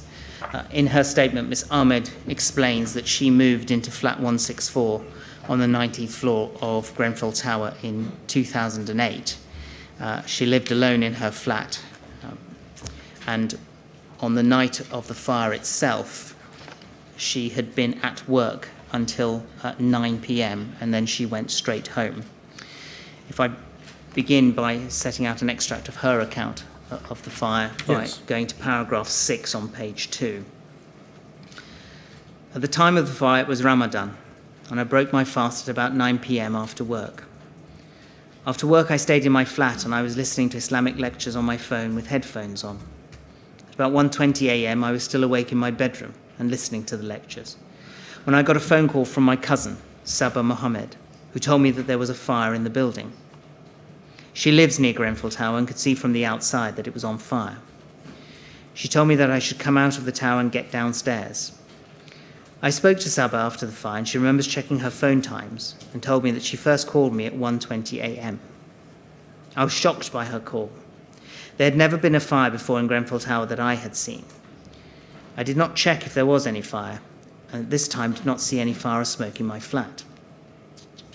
With Saba's phone call, I sensed it was serious and that something was very wrong, and so I quickly got ready to leave the flat. I picked up my phone and keys, put my shoes on, and quickly came out of the flat. I was thinking of going downstairs. When I came out of my flat into the lobby, it was full of dark smoke. It was thick, dark grey and steamy and was very hard to see through. I could not see very far because of the smoke. It smelt a bit like gas and chemicals, and I covered my mouth. It burned my eyes, and I just wanted to cover my eyes because of the pain on my eyes. I could see my neighbour, Debbie Lamprell, standing opposite the two lifts near the cupboard doors. There's a cupboard opposite the two lifts, and she was next to it. She lived on the same floor as me and had the corner flat, number 161. She looked frightened and said to me that people were going upstairs. I thought that she had instructions to go upstairs. She was not panicking, but it was as though she'd been given an instruction. It was also clear that fire was lower down the tower, and walking down towards the fire made less sense. I had known Debbie since I moved in, and so I thought I should do what she said. The door to the stairs was closed, and I opened the door and went into the stairway. In the stairs, there was only a little bit of smoke at that time, and it was light. There was less smoke than in the lobby, but there was some. There was no fire alarm, and there was no one else on the floor at the time. Debbie and I walked slowly up the stairs. On the way up the stairs from the 19th floor to the 23rd floor, I saw no one else. I don't even know if Debbie was following me at the time. I went upstairs because Debbie had told me to. I thought she might have had information about what we should do. I just followed what she said. I think I went straight to the 23rd floor, but I'm a little confused about whether it was the last floor. I came out into the lobby at the top, and the smoke was even worse than on my floor. It was now very dark and thick and very hard to see. It made my eyes hurt, and as before, smelt of chemicals. When I got to the top floor, there was people standing in front of the door to flat 201. This is the flat that was opposite the lift in the corner. The flat was in the same position in the building as Debbie's flat, 4 floors below. We were able to get into the flat, although I'd never been in the flat before and did not know whose flat it was.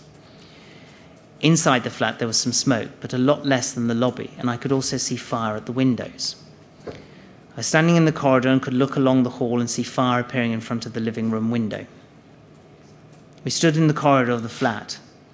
I think there were about 10 people there, and we were crowded around the entrance door and hallway. I've been shown pictures of people by the police and identified some of these. There was Debbie Lamprell and her male friend Gary Maunders. I often saw Debbie and Gary together, and she lived on my floor. There was also my other neighbour, Amal Ahmadine, from flat 166, who was also from my floor. She was with her cousin, Amina Mahmoud Idris, and her daughter. There was also an Afro-Caribbean man who I now know was Raymond Bernard, and he was the tenant of flat 201. There was also Berkty Hafton with her teenage son. It was hard to recognise people, and we couldn't talk to each other because of the smoke. By now the smoke was going into our mouths and we could barely breathe.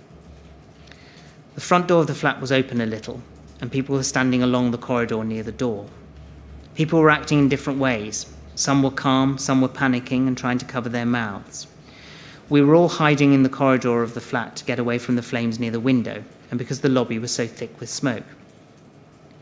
I think people were suffering because they were not able to breathe.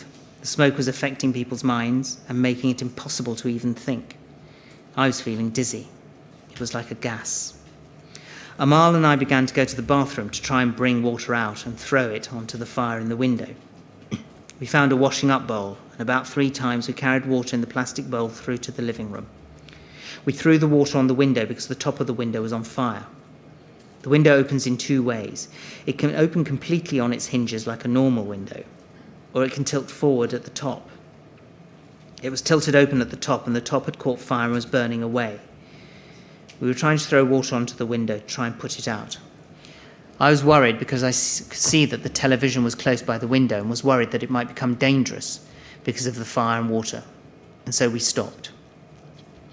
I realised that the water was not helping. I went back to the area just inside the front door near the boiler.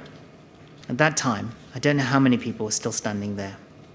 There were about 10 people next to the door, and some were saying that they could not breathe. We felt trapped as the fire had broken into the flat through the window and was in the living room, and thick smoke from the lobby was coming into the flat. We were trapped with fire from one side that was starting to come in, and thick smoke on the other side. I realized that I needed to get out, and so I came out of the flat into the lobby, which was full of thick black smoke. I ran out of flat 201 straight into the stairway. I couldn't see anything in the lobby because it was so full of smoke, but the door to the stair was very close. Around this time, my family was calling me again and again, telling me to get out and come downstairs. This was not that easy, and they did not understand what I was seeing.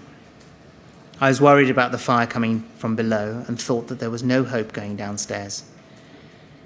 I tried to go up further to get away from the fire, but I quickly reached a metal door that was padlocked. I tried to get through the door and banged it again and again. I wanted to get out at the top, but couldn't. My police statement says I got onto the roof. This is not correct.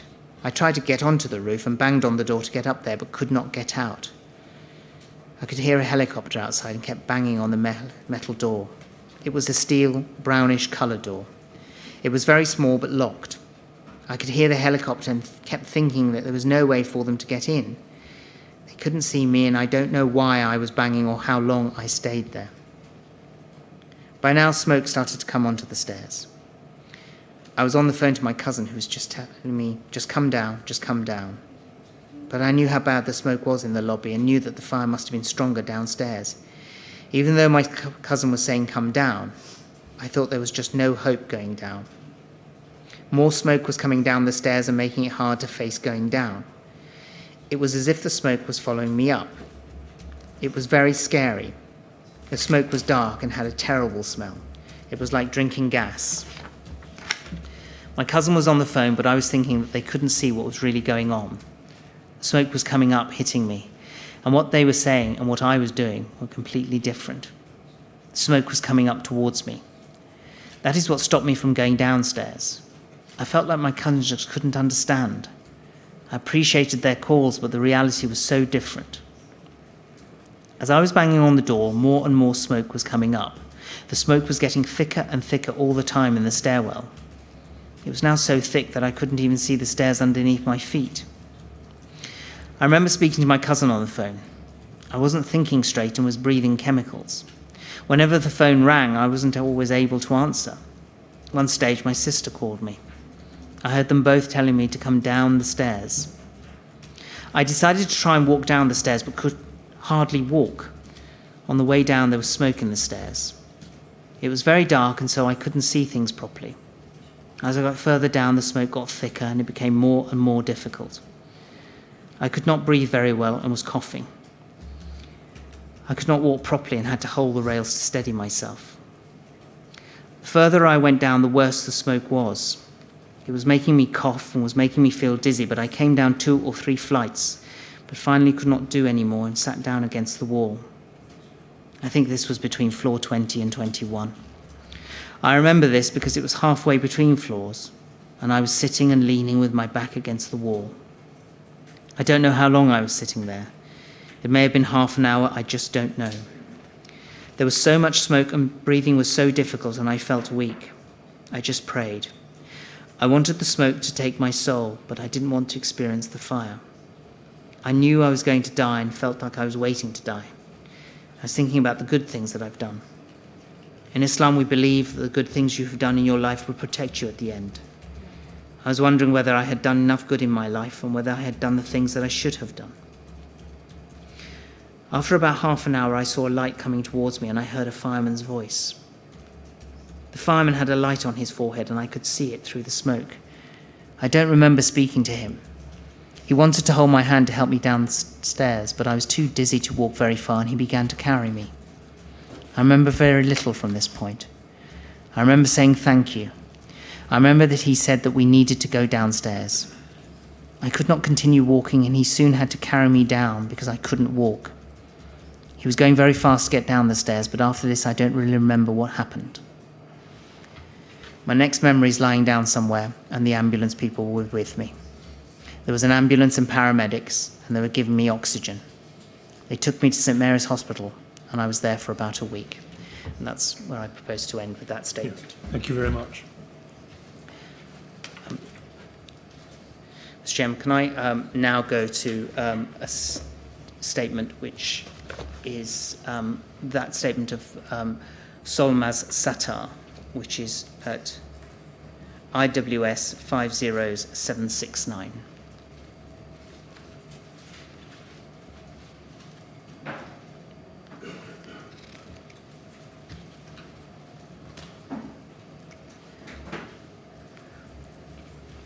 We go to page 8, please.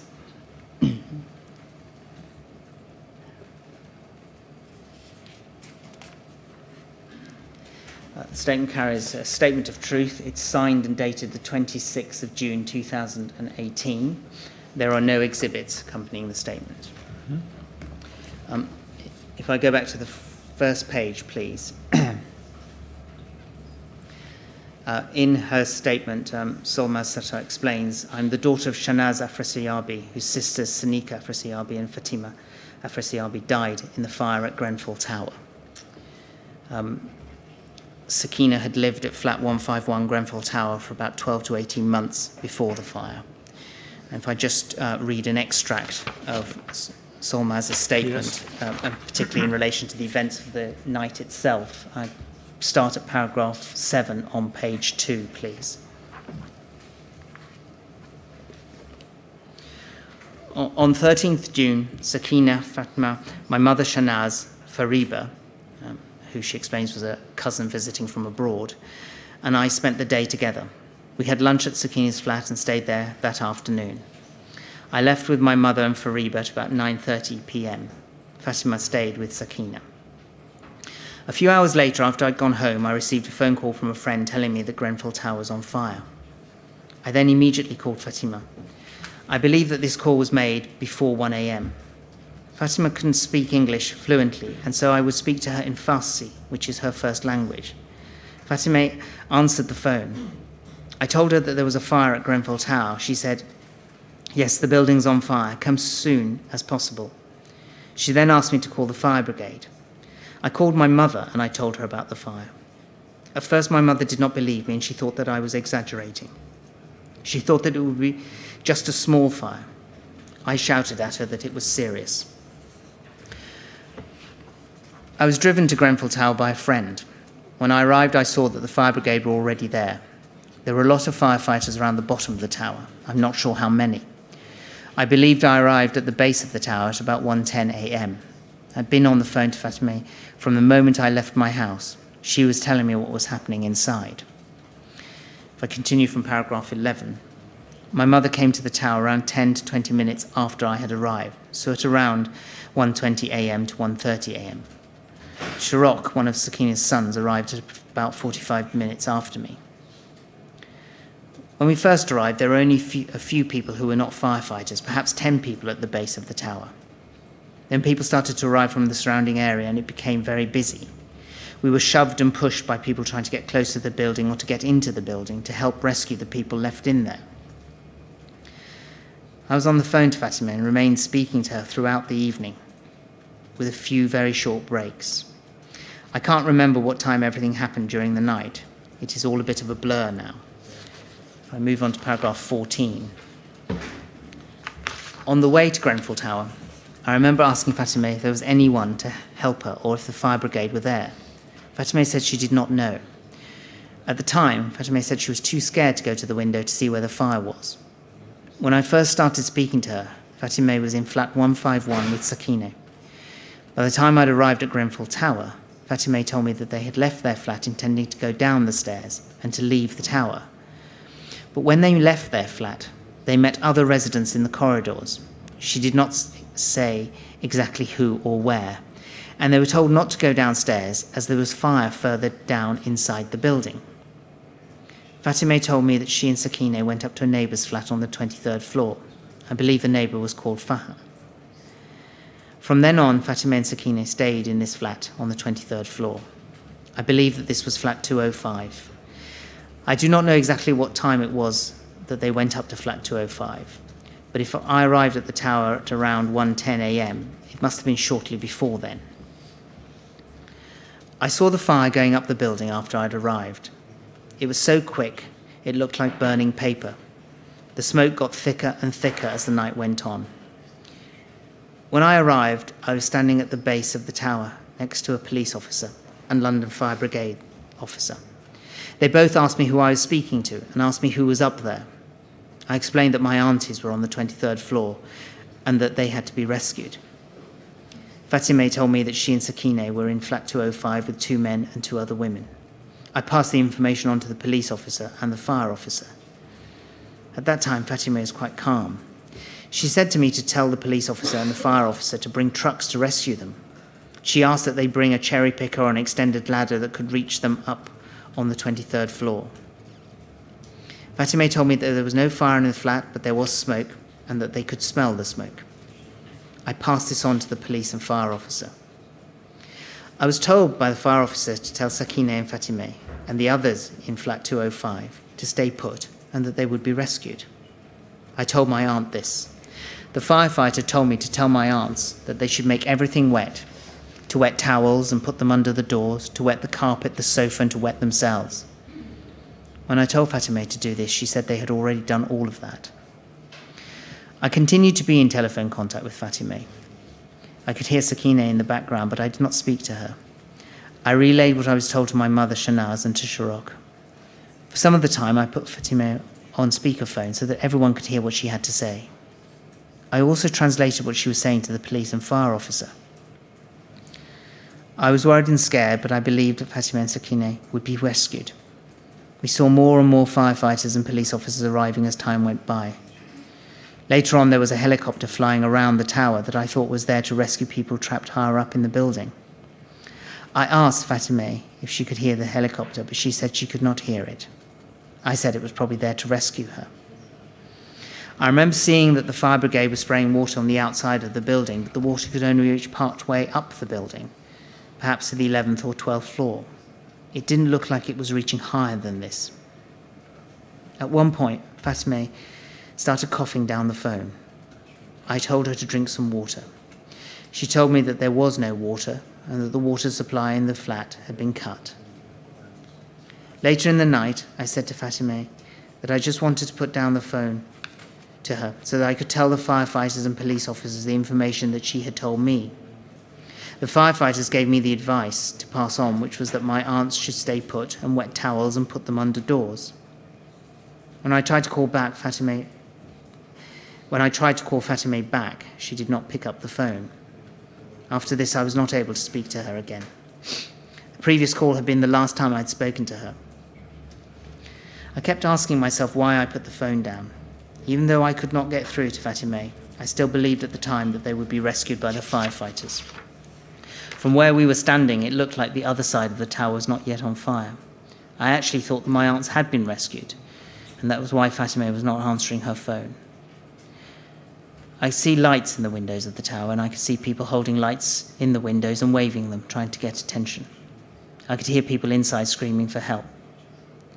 From a lower floor, I'm not so sure which, I saw a white sheet with knots tied in it being lowered down out of a window and then being taken back up. I think it was a person inside trying to use the sheets as a rope to climb down. Mr. Chairman, that's all I propose to read from that statement. Right, thank you very much. The next statement I now propose to put into the record is that of Shanaz Afresiyabi, which is at IWS 50767, please.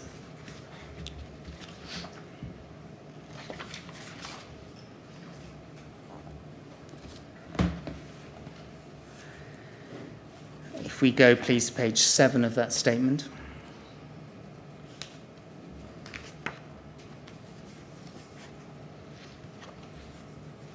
It has a statement of truth. It's signed and dated the 26th of June 2018, and there is also a translator's declaration accompanying the statements. There are no exhibits to put in, and if again I just can read some extracts, please, and take us back to page 1.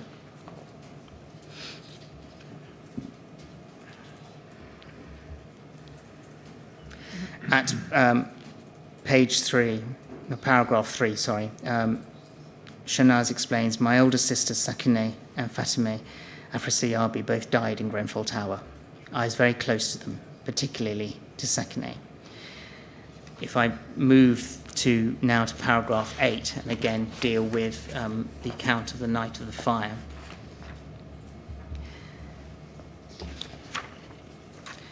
I received a phone call from a family member in the early hours of the morning telling me there was a fire at Grenfell Tower. At first, I did not believe that it was very serious. I think that this call was made at around 1 a.m. I then, shortly after this call, received another phone call, this time from my daughter Solmaz. She told me to get to Grenfell Tower straight away. She told me that the fire was real and that it was serious.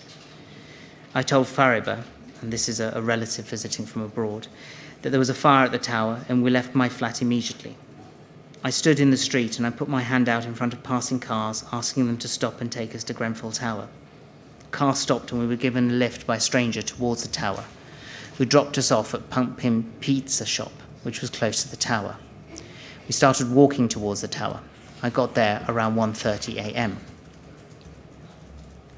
If I continue at paragraph 10, the statement continues, I tried to get into the tower. I managed to make my way through a small group of people who were all pushing and shoving each other to get towards the tower. At the front of the crowd were some police and fire officers.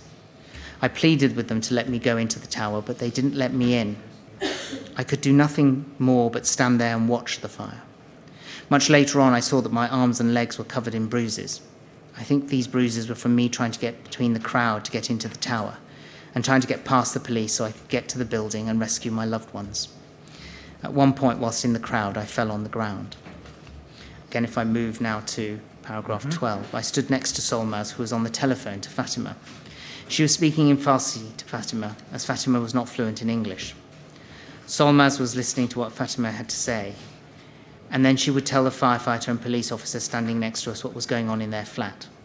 The officers then gave advice on what to do to Solmaz, and she then passed on their advice to Fatima in Farsi. I can't remember what the firefighters were saying Fatima and Sakineh should do. Sometimes Solmaz put her phone on speakerphone so I could also hear what Fatima was saying and what was going on in the flat. I can't remember exactly what she said, as there was so much going on at the time. I do remember hearing Fatima and Sakineh had moved from their flat on the 18th floor to another flat on the 23rd floor, where they were with some of Sakineh's neighbours. We watched the fire getting worse. We stood at the base of the tower helpless. I did not know what to do. It was like a movie. I could hear people screaming from the tower. People around me were crying because they had loved ones in the tower. I was just crying and I couldn't breathe.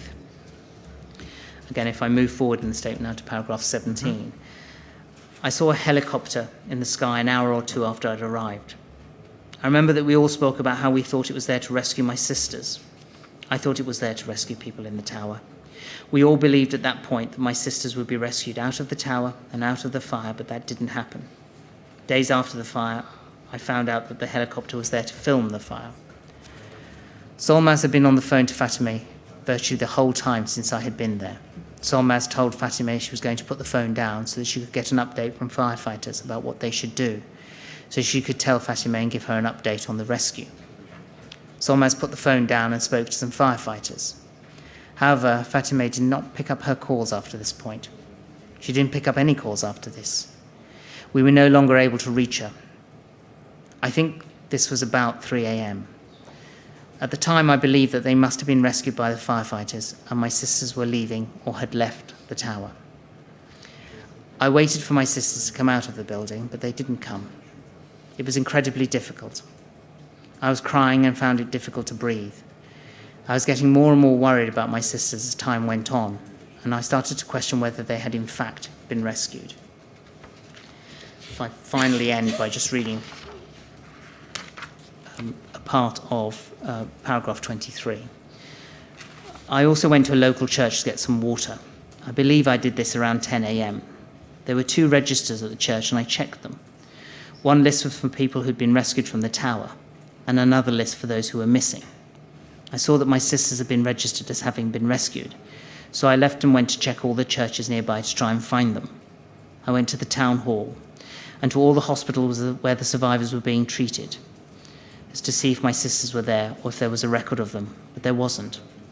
I do not know why my sisters were on a list as having been rescued, as we now know that they lost their lives in that fire while we were watching from the ground. I found out that they died sometime on 14th June. The pain I feel is immeasurable. It's supposed to stop from that, reading from that statement to that point. Yes, thank you very much. Mr. Chairman, if I finish today's reading by just putting two further statements into the record.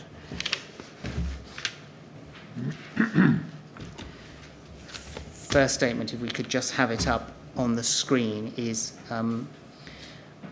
IWS 401145.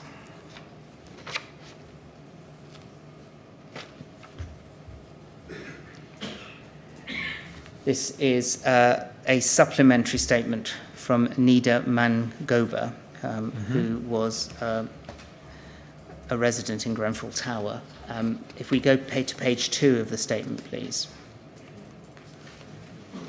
See, it carries a statement of truth. It's signed and it's dated the 27th of October 2018. Yes, thank you. This statement was provided by Mrs. Mangoba in order just to clarify some additional details. She has already, as will be obvious from the face of the statement, made a statement to the inquiry, which has been read into the record, and it was read into the record on the 15th of October. And in the circumstances, I don't propose to read any part of the statement today, but would ask that it be formally admitted into the record. Yes, and well, thank you. I should have said that it's not accompanied by any exhibits. The next statement to deal with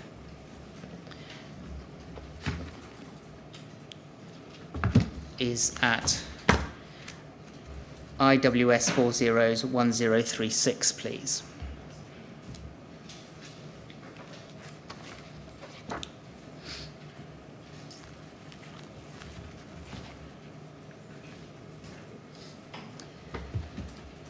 This is a statement of Rebecca Ross, who was a resident of flat 122 in Grenfell Tower. If we go to page 23 in the statement, please.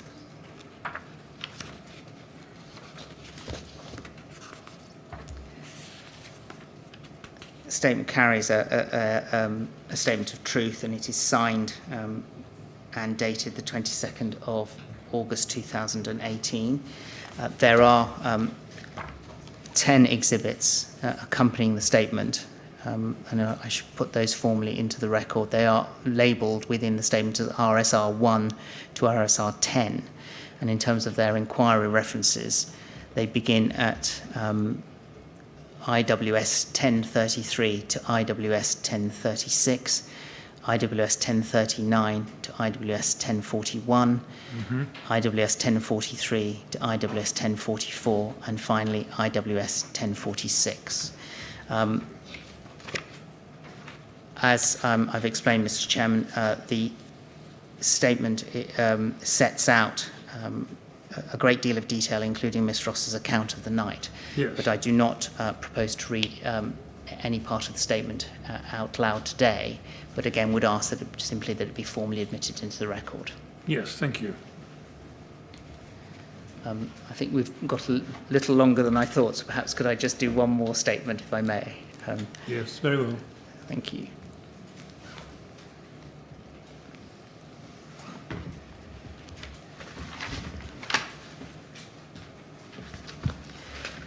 Could we have, please, IWS 50952 on the screen?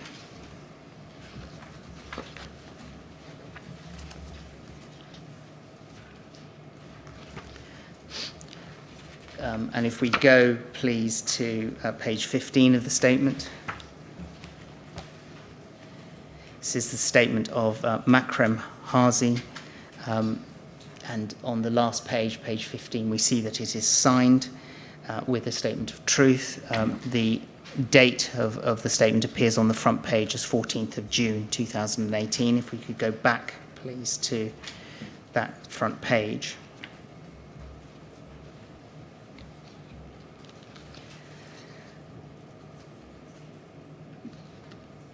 In the statement, Mr. Hazi explained that he in June 2017, was living with his family at flat 54 on the 8th floor of Grenfell Tower in a one-bedroom flat. He was living with his partner and their son. Oh, sorry, I should say his wife, rather. If I could just read out part of the statement or in terms of Mr. Harsey's account of the night. If I pick it up at page 6 and paragraph 28, please. In paragraph 28, Mr. Harsey explains that he and his wife had put their son to bed and gone to bed themselves between 11:30 and midnight on the night of 13th to 14th of June 2017. The statement continues in paragraph 29. I do not know exactly what time it was, but sometimes after midnight, we were all awoken by someone banging loudly on the front door of the flat. My wife got up and went to see who was banging on the door. It was our neighbour from flat 51, Khalid. He said that there was a fire in the building, we had to get out. I confirmed that it was just Khalid at our door, and he'd not spoken to any firemen as far as I was aware. There was no fireman at this stage that we could see. I stop there and move on to paragraph 30, because the statement continues. The three of us rushed out of our... I pause there. There is a bit of paragraph 29 I should read. It continues in relation to the interaction with Khalid. I remember that behind him we could already see smoke on our communal landing. It was not thick smoke, but it was clearly visible. At the time of leaving the flat there was smoke, but it was not very thick. The smoke was not black, but more a grey-white colour, and you could see through it. I realised straight away that something was seriously wrong. My wife and I decided to leave our flat immediately with our child. The three of us rushed out of our flat in our night clothes. We had 2 smoke alarms in our flat, one in the kitchen and one in the hallway. Neither of these went off. I know that they were both working, as they would go off when we were cooking. This had happened recently, within the last month. No smoke alarms were going off outside our flat, as there were none. I did not even stop to pick up my mobile phone, nor did my wife. We just got out with our son straight away. I did stop briefly to put on my shoes, however my wife only had flip-flops on as we started down the stairs. I recall that as we were leaving our flat, our neighbour Khalid was knocking on our other neighbours' doors when an elderly couple who lived in flat 56 opened the door in response to his knocking. I recall at that point I could now see quite thick smoke coming out of the flat as the front door opened. The smoke coming out of flat 56 came out when they opened their door. The smoke that came out was black and much darker than the smoke that was on the landing. I cannot remember what the smoke smelt like, as everything was moving so quickly. There was lots of smoke coming out of their flat, but I could not see inside their flat properly, as their flat was in the corner. All I could see was the smoke leaving through the front door. I could not see that they were coughing. The statement continues, I could clearly see that by this stage, the point at which my family and I had entered the landing to escape, a time I do not know, I could see the smoke coming from inside flat 56. This lent even more urgency to my decision for my family to leave the building as soon as possible. At the time I entered the stairwell, we had to open the door leading into it. The stairs were quite busy. It certainly was not possible to run down the stairwell, and it was not possible to walk at a hasty pace down the stairs. This was because there were quite a number of people, I cannot recall how many, in front of and behind me and my family on the stairs. I absolutely cannot remember how many people. It was like a dream. It felt like being in a dream going down those stairs. In the stairwell, I do not remember there being any smoke, or if there was, then it was very limited.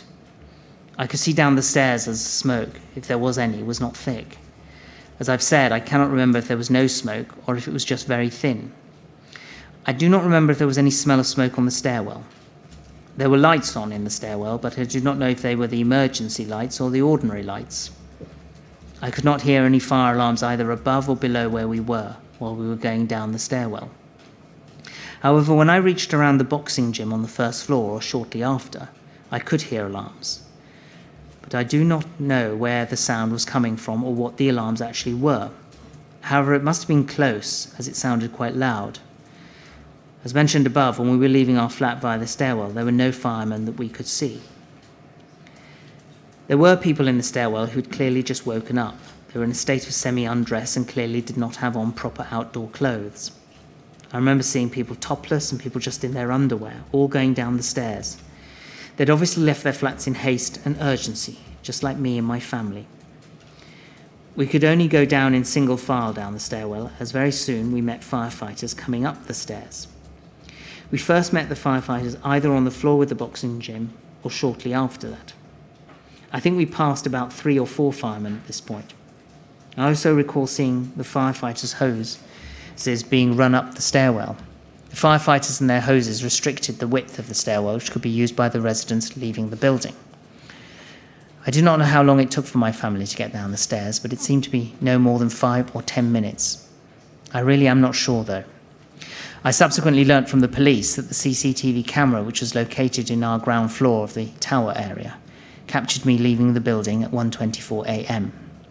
From this information, assuming that it took my family 5 to 10 minutes to get down the stairwell from the 8th floor, I would have thus seen the smoke coming out of the front door of flat 56 when it was opened by the occupants at between approximately 1:14 a.m. and 1:19 a.m. And that's all I propose to read from that statement, Mr. Chairman. Thank you very much. That is our reading for today. Yes, well, it's right that I should thank all those who've made the statements you've read for taking the time and trouble to produce them for us, and just to confirm that they will all be put into the inquiry's record. They'll form part of the evidence and will be taken into consideration with everything else. Thank you very much, Mr. Thank Chairman. you. So that's it for today. It is. Right, thank you very much. Well, we'll break at that point and resume tomorrow morning at 10 o'clock, please. Thank you. Right, 10 o'clock tomorrow then. Thank you.